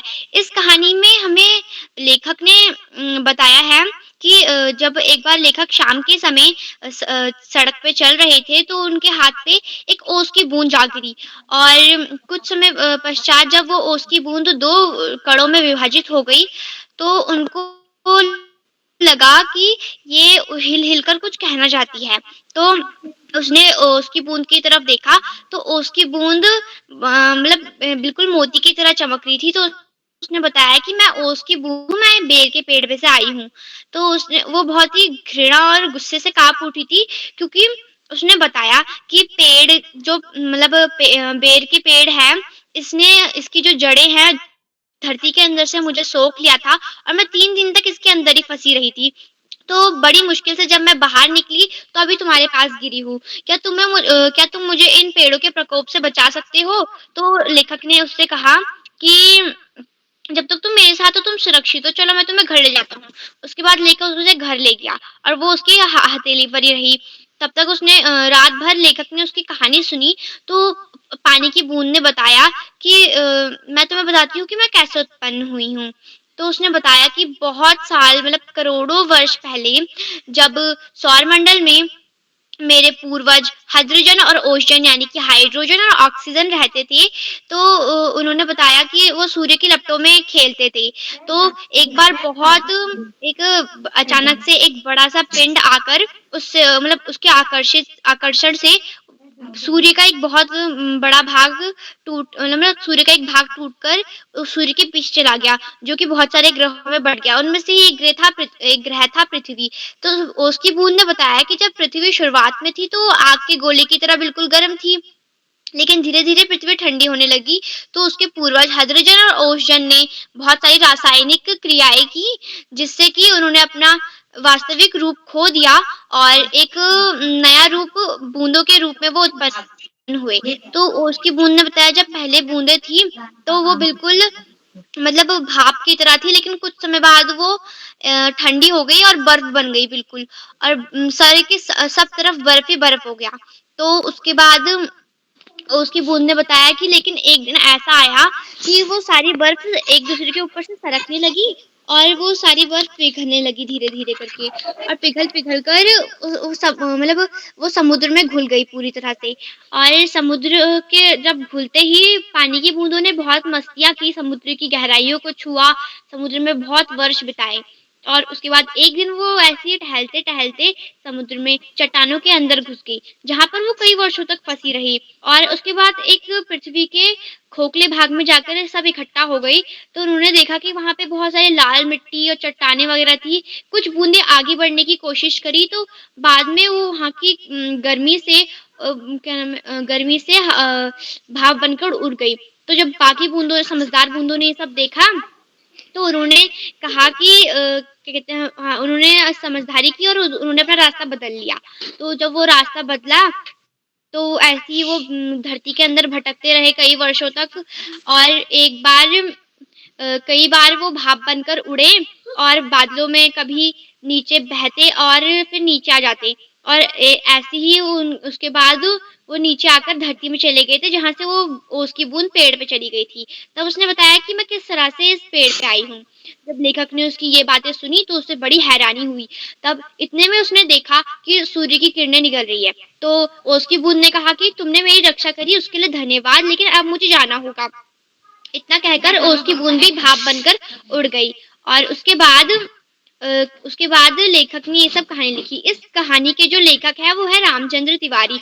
उन्होंने ये बहुत ही अच्छी कहानी लिखी। इस कहानी से हमें केवल उसकी बूंद की कहानी नहीं पता चली, इससे हमें पता चला कि पानी की रचना कैसे हुई थी और करोड़ों वर्षों पहले पृथ्वी कैसी थी। ये सब हमें इस कहानी के माध्यम से पता चला। ये कहानी मुझे बहुत पसंद है, इसलिए मैंने आपको ये कहानी पढ़ाया। तो धन्यवाद। धन्यवाद, हार्दिक आभार। आपने हमें पानी के बारे में बताया। आपने हमें पानी की उत्पत्ति के बारे में बताया, पानी की उत्पत्ति कैसे हुई, वो आपने एक हमें सुंदर पाठ कक्षा 8 के हिंदी वसंत से पढ़ाया। अब मैं अपनी आज की कार्यशाला के अंतिम प्रतिभागी साक्षी बिष्ट कक्षा 8 अल्मोड़ा से, क्या बहन आप हमारे बीच उपस्थित हैं? जी भैया। जी, आपका मंच पर हार्दिक स्वागत। आपका बहुत बहुत धन्यवाद। सर्वप्रथम ज्ञानदायिनी माँ सरस्वती को मेरा कोटि कोटि प्रणाम एवं यहाँ उपस्थित सभी अतिथिगण, गुरुजन एवं मेरे छोटे बड़े भाई बहन आप सभी को मेरा प्रणाम। तो मेरा नाम साक्षी बिष्ट है। मैं कक्षा 8 की छात्र, मेरे विद्यालय का नाम गुरु एकेडमी एनटीडी अल्मोड़ा है और मैं फलसीमा अल्मोड़ा राज्य उत्तराखंड की निवासी हूँ। तो जैसा कि हम सभी और मैं जानते हैं कि आज शिक्षण कार्यशाला है, तो इस कार्यशाला में सभी बच्चे अपनी मनपसंद पाठ पर अपनी प्रस्तुतियाँ दे रहे हैं और हमें पढ़ा भी रहे हैं। तो मैं भी आज अपने कक्षा 8 की संस्कृत रुचिरा भाग 3 का द्वितीय पाठ जिसका नाम है बिलश्यवाणी न कदापि मैं श्रुत्वा। इस पाठ पर मैं आपको बताऊंगी। सबसे पहले इसका अर्थ क्या होता है। इसका अर्थ है कि मैंने गुफा की आवाज कभी भी नहीं सुनी है, इसका यह अर्थ है। और प्रस्तुत पाठ संस्कृत के प्रसिद्ध कथा ग्रंथ पंचतंत्रम के तृतीय काकोलुक्यम से संकलित है। पंचतंत्र के मूल लेखक विष्णु शर्मा हैं। इसमें 5 खंड हैं जिन्हें तंत्र कहा जाता है। इनमें गद्य पद्य रूप में कथाएं दी गई हैं जिनके मुख्य पात्र पशु पक्षी हैं। तो यह एक कहानी है संस्कृत की जो मुझे बहुत अच्छी भी लगती है। तो मैं अपनी कहानी शुरू करती हूँ। तो यह एक जंगल की बात है जिसमें एक खरनखर नाम का एक शेर रहता था। उसको वो भूख से व्याकुल शाम के समय था, तो वो भूख से व्याकुल जंगल में इधर-उधर भटक रहा था। तो अब रात होने वाली थी, तो वो जाते-जाते उसने एक गुफा देखी।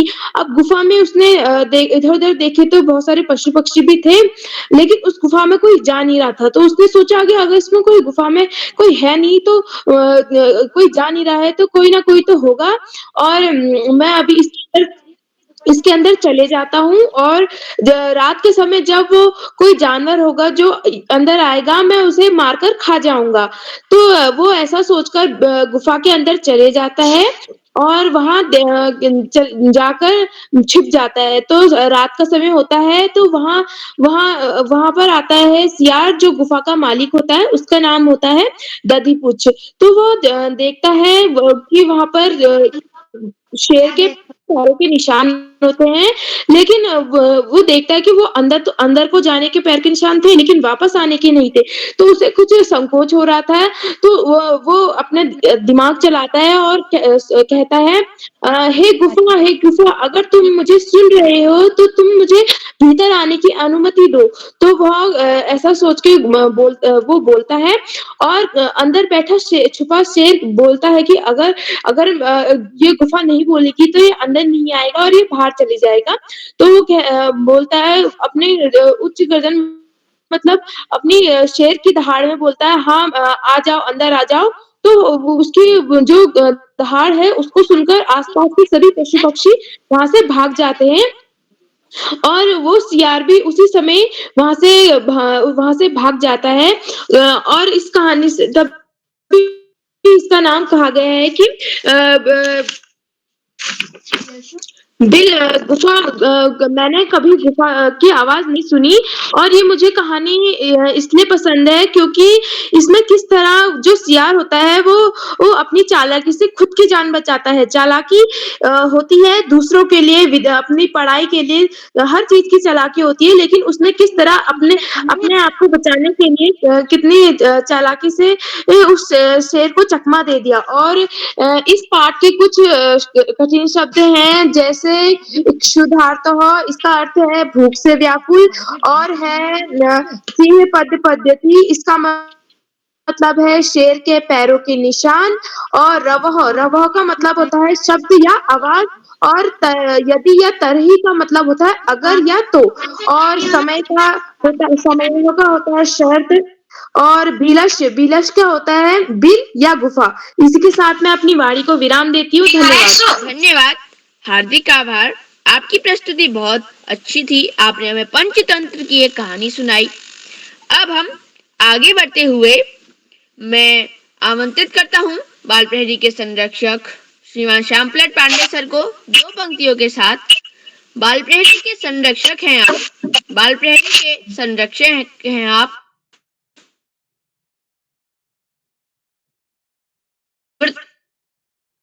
हैं हर शाम आप हमारे साथ जो है आप हमारे साथ बहुत बहुत धन्यवाद, बहुत बहुत धन्यवाद। ये विधान बहुत सुंदर संचालन किया आपने, आत्मविश्वास से भरा संचालन, और जैसा आपने स्वयं ही बताया कि आपका 13वां संचालन, और संचालन करने का मन आपका शुरू से ही था, और जब भी ऐसा मौका आया आपने उसे स्वीकार किया और सुंदर संचालन किया। आपके हर संचालन में एक नया निखार आता जा रहा है। मैं आपको बहुत बहुत हार्दिक बधाई देता हूं। अपनी बात आगे बढ़ाने के पहले मैं आपसे अनुरोध करूंगा कि आप भी मंच पर आए और अपना प्रिय पाठ हमारे सामने प्रस्तुत करें। विधान। जी धन्यवाद सर। मैं अपना परिचय पहले ही दे चुका हूँ, इसलिए मैं सीधे अपनी बात। अपूर्व अनुभव, और इसके जो लेखक हैं वो हैं याज्ञिक कुशवाहा। इन्होंने यह पाठ जापानी से हिंदी में अनुवाद किया है। अपूर्व अनुभव नामक पाठ में दो बच्चे होते हैं जो जापानी बच्चे होते हैं। इस पाठ में दो जापानी बच्चे होते हैं, उनका नाम तोतो चान और एक का नाम यासुकी चान होता है। जो तोतो चान होता है वो पोलियो ग्रस्त होता है, इसलिए वो ढंग से चल भी नहीं पाता है, और यासुकी चान जो होता है वह एक स्वस्थ अच्छा लड़का होता है। हालांकि तोतो चान भी बहुत अच्छा लड़का होता है, लेकिन जो तोतो चान है उसकी शारीरिक शक्ति में पोलियो की वजह से उतनी नहीं रह जाती है।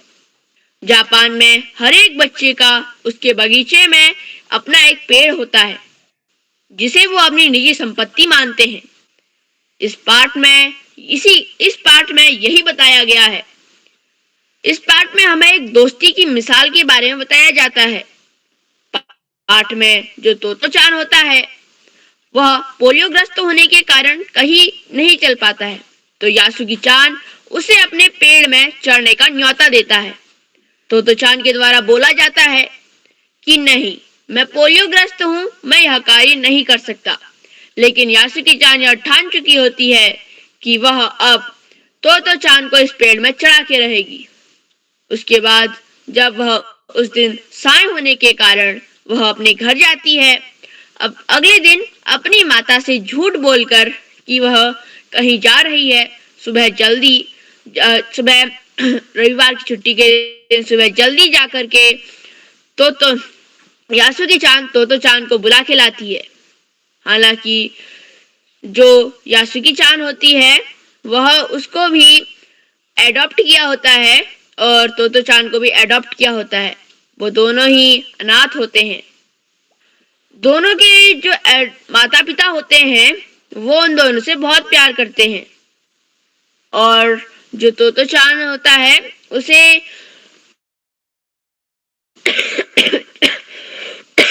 जब यासुकी चान अपने पेड़ में चढ़ाती है तो उस पेड़ में चढ़ने के लिए वो सीढ़ी की मदद लेती है जो 7 फुट लंबी होती है। उस 7 फुट लंबी सीढ़ी से भी वह बस पेड़ की डी शाखा में ही पहुंच पाते हैं, क्योंकि वह पेड़ बहुत ऊंचा होता है।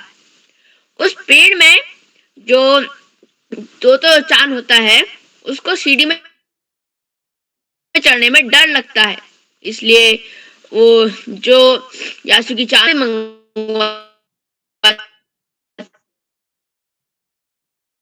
चढ़ाने के भरसक प्रयास करती है।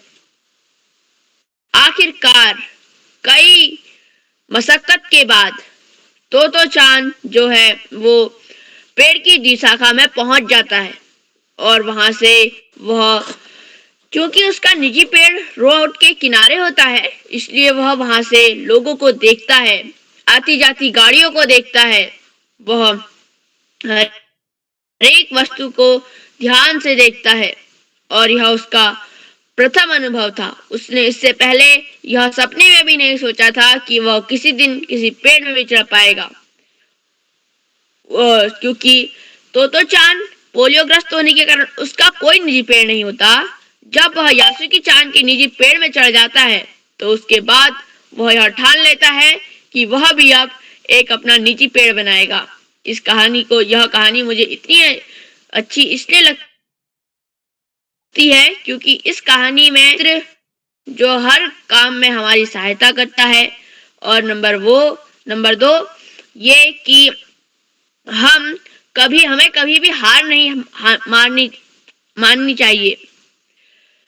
इस कहानी में कुछ कठिन शब्द हैं, जैसे डेनेन चेफू।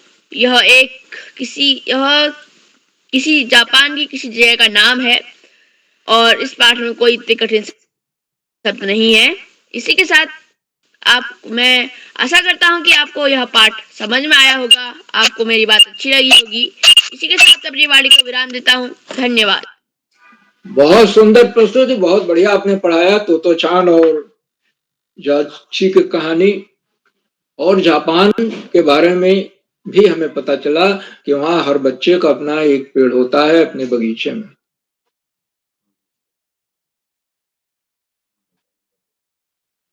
तो कैसे इसके दोस्त उसको सीढ़ी ला करके ऊपर पेड़ की शाखा पर चढ़ाती। बहुत शानदार रही, बहुत अच्छी रही, बहुत बहुत हार्दिक बधाई। और आपने जो 4 मिनट का समय था उसी के आसपास ही अपनी प्रस्तुति पूरी की। बहुत बहुत हार्दिक बधाई। प्रिय ईधान जी, आज के इस कार्यक्रम में जो कि शिक्षण कार्यशाला है, काफी लंबे अंतराल के बाद यह कार्यशाला हुई। इसमें 8 प्रतिभागी और अगर हम संचालक अध्यक्ष वशिष्ठ को मिला लें तो कुल 11 बच्चों को अपनी पाठ्य पुस्तक का एक मनपसंद पाठ पढ़ाना है। और जिन बच्चों ने पाठ चुने, बहुत सुंदर सुंदर पाठ चुने, जैसे किसी ने पंचतंत्र की कहानी बताई, किसी ने पानी की कहानी, किसी ने परोपकार के बारे में बताया, किसी ने भगवान के डाकिये के बारे में बताया, और एक से एक अच्छे ढंग से।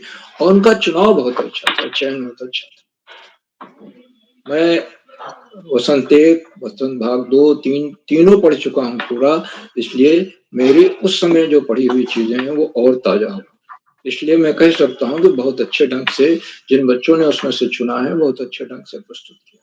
सबको, सारे प्रतिभागियों को मैं बहुत बहुत हार्दिक बधाई देता हूँ। आज की हमारे विशिष्ट अतिथि कुमारी हिमांशी रौतेला हैं, जो कक्षा 8 की छात्रा हैं, विवेकानंद इंटर कॉलेज अल्मोड़ा से हैं।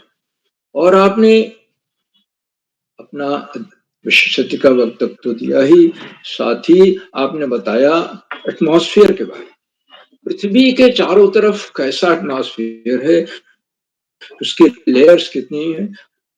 उल्टा आपने हवा के बारे में बताया, एयर, और फिर एयर में कैसे एटमॉस्फेयर बनता है, कैसे लेयर्स हैं, उसके बारे में बहुत अच्छे ढंग से स्पष्ट किया। मैं सुंदर प्रस्तुत के लिए आपको विशेष रूप से बहुत बहुत हार्दिक बधाई देता हूँ। पाठ मुश्किल था, और क्योंकि जितने ग्रह हैं सूर्य के या इस हमारी जानकारी में जितने ग्रह हैं, जितने तारे हैं, उपग्रह हैं, सिर्फ धरती के पास भी उसका अपना एटमॉस्फेयर है और किसी के पास उसका अपना एटमॉस्फेयर नहीं। तो ये अपने आप में बड़ी विशेष बात है धरती की। तो विशिष्ट अतिथि को सुंदर प्रस्तुत के लिए बहुत बहुत हार्दिक बधाई। आज के हमारे मुख्य अतिथि श्रीमती मंजू ततराड़ी जी हैं, जो कि खटीमा से हैं और आप इंटर कॉलेज में प्राध्यापिका हैं। आपने बच्चों की प्रस्तुतियों की सराहना की, संचालन की सराहना की, और इस बात को रेखांकित किया कि स्वयं आप शिक्षण कार्य करते हैं, तो बच्चों ने बहुत अच्छा पढ़ाया, बहुत ही सरल भाषा में संक्षिप्त ढंग से पढ़ाया, स्पष्ट तरीके से पढ़ाया, और सारे बच्चों को सारी प्रस्तुतियों की सराहना की और सारे बच्चों को बधाई दी, और ये भी बताया कि आगे वो और अच्छा कर सकते हैं, उसके लिए निरंतर प्रयास करते हैं। आदरणीय मुख्य अतिथि महोदया ने अपने बहुमूल्य समय में समय दिया, प्रेरणादायी उद्बोधन दिया। हम उनके प्रति बहुत बहुत हार्दिक आभार व्यक्त करते हैं। मित्रों, इन कार्यक्रमों से उत्तराखंड में शिक्षा विभाग के निदेशक और शिक्षाविद आदरणीय आकाश सरस्वती जी प्रतिदिन जुड़ते हैं और आज भी जुड़े, और उन्होंने संचालन की तो सराहना की ही, बच्चों की प्रस्तुतियों की भी सराहना, क्योंकि शिक्षण कार्यशाला कठिनतम कार्यशालाओं में से एक। आप किसी पाठ को पढ़ें, उसके बाद उसको ऐसे एक शिक्षक की तरह जैसे बच्चों को पढ़ा रहा हो वैसे पढ़ाएं। हम लोग जो जुड़े हैं, हमको पढ़ाएं आप। आदरणीय सरस्वती जी ने इस बात को रेखांकित किया, ये बेहतरीन कार्यशालाओं में से एक है, बड़ी महत्वपूर्ण है। और बच्चों की प्रस्तुतियों को देखकर लगता है कि नई ऊर्जा से भरे हुए हैं, उनके पास अच्छी खासी जानकारी है। ये इन कार्यशालाओं का ही महत्व है कि बच्चे आज इतनी निर्भीकता से अपनी प्रस्तुत दे पा रहे हैं। आदरणीय सरस्वती जी हमेशा इस बात को रेखांकित करते हैं कि बच्चों का मुख्य लक्ष्य है शिक्षा, उसका कोई विकल्प नहीं। लेकिन शिक्षा में पाठ्य पुस्तक के इतर भी हम पुस्तकें पढ़ें, महापुरुषों की जीवनियां पढ़ें, सामान्य ज्ञान की पुस्तकें पढ़ें और अपने आप को और पूरी जानकारी अपने में को जानकार बनाएं। आदरणीय सरस्वती जी के प्रेरणादायक बोधन के लिए मैं उनके प्रति बहुत बहुत हार्दिक आभार व्यक्त करता हूँ। मित्रों, इन कार्यक्रमों से खंडवा से वरिष्ठ अध्यापक और बाल पीढ़ी के संरक्षक आदरणीय अशोक मान जी प्रतिदिन जुड़ते हैं और उन्होंने चैट बॉक्स और उत्तरदायित्व संभाला। उनकी सुंदर रोचक उत्साहवर्धक टिप्पणियां बच्चों को मनोबल बढ़ाती हैं, बच्चे उनकी प्रतीक्षा करते हैं। मैं उनका हार्दिक स्वागत करता हूँ, वंदन करता हूँ और उन्हें नमन करता हूँ। साथियों, इन कार्यक्रमों से देश के 16-17 प्रांतों के अनेक कवि, कहानीकार, साहित्य प्रेमी,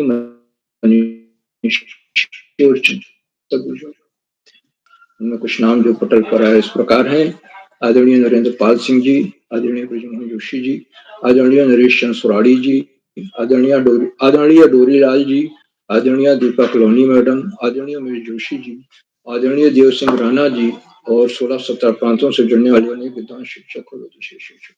आप सब प्रतिदिन हमारे कार्यक्रमों से जुड़ते हैं और जुड़कर हमारा मनोबल बढ़ाते हैं। हमारे कार्यक्रमों को नई गरिमा मिल जाती है, चार चांद लग जाता है, हमारे अंदर नई ऊर्जा का प्रवाह होने लगता है। हम आपके इस लगातार मिलने वाले सहयोग के प्रति बहुत बहुत हार्दिक आभार व्यक्त करते हैं। साथियों, जहाँ बच्चे हों, अभिभावकों का सहयोग अनिवार्य हो जाता है और आज भी अभिभावकों का सहयोग हमें दिखाई दे रहा है। बच्चे जिस आत्मविश्वास के साथ प्रस्तुतियां दे रहे थे, निश्चित रूप से उन्होंने बहुत अच्छा अभ्यास किया और उस अभ्यास में अभिभावकों का योगदान प्रत्यक्ष रूप से, प्रत्यक्ष तो नहीं लेकिन अप्रत्यक्ष रूप से अवश्य दिखाई देता। अभिभावकों की लगातार होने वाले सहयोग के प्रति बहुत बहुत हार्दिक आभार व्यक्त करता हूं। और अंत में आज ये 821वां कार्यक्रम, इन कार्यक्रमों के सूत्रधार आदरणीय केरवला जी, जो इन्हीं के आधार स्तंभ हैं, सूत्रधार हैं और एक ऋषियों का सजीवन। प्रातः ब्रह्म मुहूर्त कर रात 11 बजे तक इन्हीं कार्यक्रमों में लगे रहते। दिन में ऑफलाइन कार्यशालाएं करते हैं, शाम को ऑनलाइन। आप देखिए आजकल खटीमा में ऑफलाइन कार्यशालाएं कर, दिन में कार्यशालाएं कर रहे हैं, शाम को ये इस तरह का ये ऑनलाइन कार्यशालाएं भी कर रहे हैं, जो हम लोगों के लिए बहुत ही उपयोगी है। तो आदरणीय केरला जी के इन भगीरथ प्रयासों को मैं प्रोत्साहन नमन करता हूँ, वंदन करता हूँ, अभिनंदन करता हूँ और अधिक समय न लेकर अपनी वाणी को विराम देते हुए मंच का आज बहुत सुंदर संचालन कर रहे श्री धान जोशी जी को मंच सौंपता हूँ, जो आगे का संचालन करें। बहुत बहुत धन्यवाद, बहुत बहुत हार्दिक आभार। विधांत जी।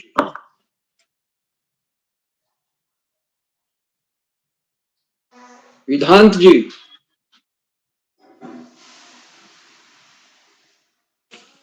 जी सर। संचालन करिए। जी सर। अब आगे बढ़ते हुए आगे की कार्यशाला को अब जारी रखेंगे। अब मैं मंच पर आमंत्रित करता हूँ आज के अध्यक्ष श्री जतिन सती, कक्षा 5, सैम मानिकसा ग्लोबल स्कूल, शांतिपुर, उधम सिंह नगर से। जी हाँ भैया, मैं उपस्थित हूँ। जी, आपका मंच पर हार्दिक 21वें कार्यक्रम के मुख्य अतिथि श्रीमती मंजू मैम खटीमा उधम सिंह नगर से। आज के विशिष्ट अतिथि कुमारी हिमांशी रौतेला दीदी कक्षा 8। आज का सुंदर संचालन कर रहे मेरे बड़े भैया श्री इधांत जोशी जी आज के इस कार्यक्रम की रीढ़ की हड्डी श्रीमान उदय किरोला सर जी, श्यामपलक पांडे सर, आकाश सारस्वत सर, अशोक कुमार नेगी सर को मेरा सादर प्रणाम। मेरा नाम जतिन सती है, मैं कक्षा 5 का छात्र हूँ। आज मैं आपके जैसा कि आज शिक्षण कार्यशाला में सब बच्चे अपनी पाठ्य पुस्तक के पाठ पढ़ा रहे हैं, तो मैं भी अपना एक पाठ पढ़ा रहा हूँ जिसका शीर्षक है गुलिवर ट्रैवल। सबसे पहले हम इसके टाइटल की मीनिंग जान लेते हैं। गुलिवर ट्रैवल मतलब गुलिवर का सफर। तो ये इस कहानी में ऐसा होता है, जो गुलिवर होता है वो एक आइलैंड पे फंस जाता है जहाँ पे बहुत बड़े बड़े मॉन्स्टर्स होते हैं। तो मैं अपनी कहानी अब स्टार्ट करता हूँ। ये समय होता है 16 जून 1730 का, जब वो लोग एक लैंड को डिस्कवर करते हैं, नई खोज करते हैं। तब जो उनका एक कैप्टन होता है, शिप का कैप्टन होता है, वो अपने एक दर्जन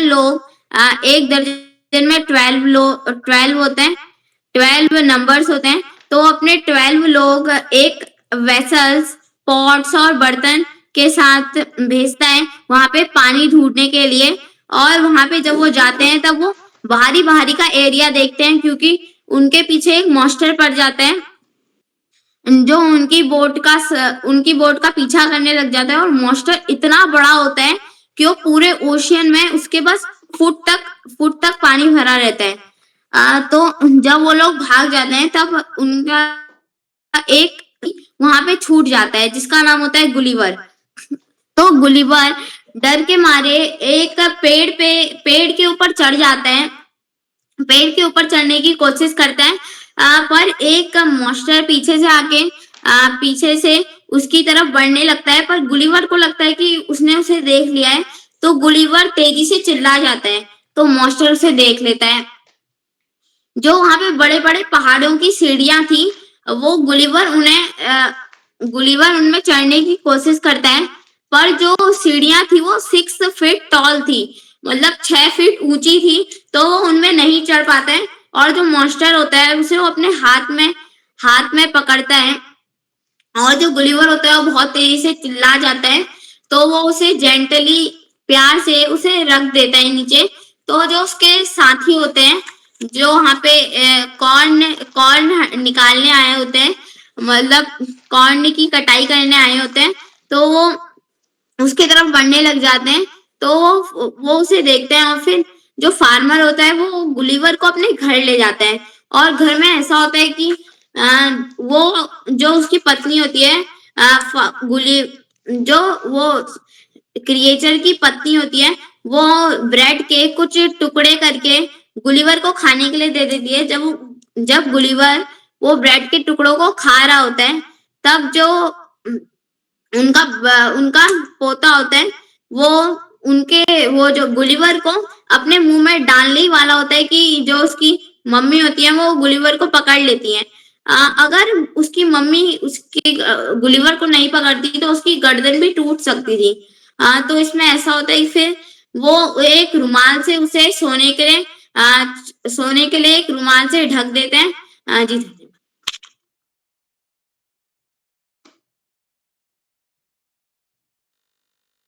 जी धन्यवाद, हार्दिक आभार। आपकी प्रस्तुति बहुत ही अच्छी रही। अब मैं कार्यक्रम को आगे बढ़ाते हुए मंच पर आमंत्रित करता हूँ श्रीमान अशोक कुमार नेगी सर को। 2 पंक्तियों के साथ चैट बॉक्स का जिम्मा संभाला है आपने। चैट बॉक्स का जिम्मा संभाला है आपने, करते हैं तारीफ आप आमने सामने, करते हैं तारीफ आप आमने सामने। श्रीमान अशोक कुमार नेगी सर।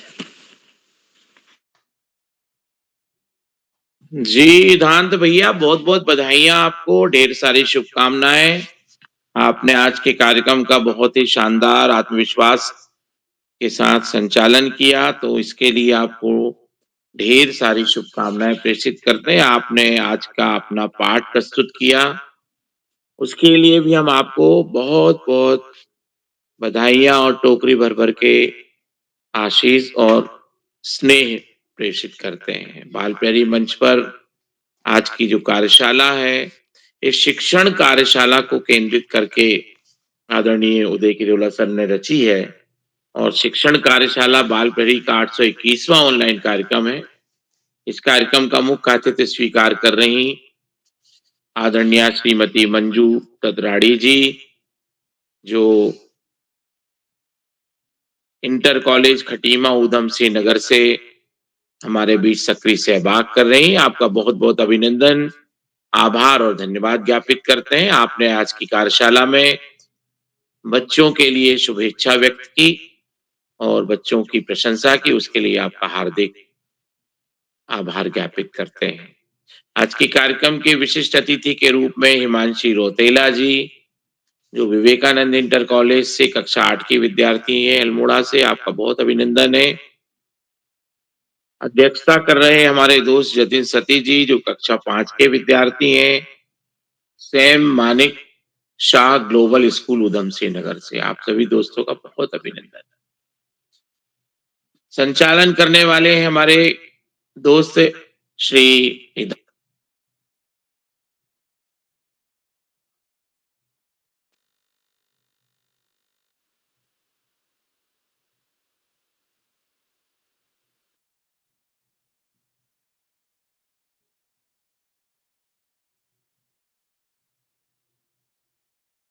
नगर जी अल्मोड़ा से, सुनिधि सोराड़ी जी उधम सिंह नगर से, और मंत्रिता शर्मा जी ग्वालियर मध्य प्रदेश, मनीषा रोतेला जी अल्मोड़ा से, षष्ठी रावत जी सल्ट अल्मोड़ा से, और साक्षी बिष्ट जी गुरु एकेडमी अल्मोड़ा से कक्षा 8 के विद्यार्थी। दोस्तों, आपने आज की कार्यशाला में शिक्षण की जो कलाकारी है उसका बखूबी प्रदर्शन किया है, और आपने जो पाठ, आपकी पसंद का पाठ था, उस पाठ को यहाँ पर प्रस्तुत किया है। असल में जो शिक्षण होता है, उसमें पिछले शिक्षण कार्यशालाओं में मैंने देखा था कि आप में से बहुत सारे दोस्तों ने टीचिंग लर्निंग मटेरियल को भी डिस्प्ले किया था, आपने ब्लैक बोर्ड वर्क भी किया था, और उसमें आपकी मेथोडोलॉजी भी दिखाई दे रही थी। मतलब आप जो है अपने विद्यालय में जैसे हमारे अध्यापक शिक्षण कराते हैं, उसका आपने यहाँ पर प्रयास प्रस्तुतिकरण किया था। तो शिक्षण अपने आप में एक ऐसा कौशल होता है जिसमें कंटेंट जो है वो उसकी डिलीवरी सामने जो ऑडियंस होती है, यदि ये कार्यशाला की बात करें तो वो ऑडियंस के मन मस्तिष्क में स्थानांतरित हो जाती है। और यदि आप कोई मान लो तोतो चांद की कहानी प्रस्तुत कर रहे हैं, या आप भगवान के डाकिए प्रस्तुत कर रहे हैं, या आपका कोई भी पाठ आप प्रस्तुत कर रहे हैं, संस्कृत पाठ प्रस्तुत कर रहे हैं, कोई पत्र प्रस्तुत कर रहे हैं, तो केवल पढ़ देना या उसको व्याख्यायित कर देना शिक्षण का केवल एक छोटा सा हिस्सा होता है दोस्तों। लेकिन एक बहुत बढ़िया बात यह है कि आपने कम समय में अपनी विधा का यहाँ पे प्रदर्शन किया। आपके प्रस्तुतिकरण में जो आत्मविश्वास है, उससे पता लगता है कि आप स्वतंत्र रूप से जब कक्षा में अध्यापन करेंगे, आपको जब अवसर दिया जाएगा तो आप उस अवसर को भुनाएंगे और अपनी प्रस्तुति को बहुत ही उम्दा तरीके से रखेंगे। हमारे जो गुरुजन होते हैं, जो शिक्षक होते हैं, आपने ध्यान दिया होगा कि वो जो भी कंटेंट डिलीवरी होती है, जो भी विषय वस्तु हमको पढ़ाते हैं, तो उनकी पूर्व तैयारी कितनी मजबूती के साथ होती है। उसमें जो-जो ग्राफ लगना है, जो चित्र लगना है, जो मॉडल लगना है, जो सहायक सामग्री मटेरियल लगना है, उसकी तैयारी उनके पास में पहले से करके रखते हैं। और इसी कारण हमें बहुत से शिक्षक प्रिय होते हैं। वे शिक्षक हमें प्रिय होते हैं जिनके पाठ हमको आज तक याद रहते हैं। मुझे अपने शिक्षकों के कई पाठ अभी भी याद है। यदि मैं प्राइमरी की कक्षा 4th-5वीं के किसी पाठ को याद करता हूँ, तो हमें वो पाठ याद आ जाते हैं। कक्षा 6, 7, 8 के पाठ याद करता हूँ, तो कुछ ऐसे पाठ याद आ जाते हैं। हायर सेकेंडरी, हाई स्कूल के जो पाठ हैं, हम उनको रिकैप करते हैं, तो उसमें से कुछ-कुछ झलकियाँ हमें याद आ जाती हैं। तो याद क्यों आती? क्योंकि इनकी जो शिक्षण कौशल था, वो शिक्षण कौशल अपने आप में अनोखा होता है। तो आप जब प्रस्तुति करते हैं, तो आपकी कंटेंट डिलीवरी जो होती है, जो विषय वस्तु का आप स्थानांतरण करते हैं, उसमें वो कोई प्रसंग जब डाला जाता है, कोई घटना डाली जाती है, कोई गतिविधि उसमें जोड़ते हैं, तो वो किया जा सकता है। पर चूंकि यहाँ पे हमको एक सैंपल लेना है, तो सैंपल में यदि मैं पिछले तुलनात्मक शिक्षण कार्यशाला की बात करूं, तो उस कार्यशाला के तुलनात्मक रूप में इसमें अभी आपको और थोड़ा-सा मेहनत करने की आवश्यकता है। पिछली कार्यशालाओं के जो इसमें प्रतिभागी मुझे दिखाई दे रहे हैं, मान लो मैं मंत्रिता शर्मा जी की ही बात करूं या इदांत भैया की बात करूं, तो मुझे भी पुराने पाठ आपके याद आ रहे हैं। उसके मुकाबले आज का जो पाठ है, उसमें आपको पिछले पाठों की तुलना में अभी गुंजाइश दिखाई देती है। तो हम यूट्यूब पे देखें कि आपने जो पिछला जो तैयारी किया था, तब अगली बार जब शिक्षण कार्यशाला होगी तो हम उससे और बेटर, हम अपनी तुलना अपने से ही करके हम आगे बढ़ते हैं।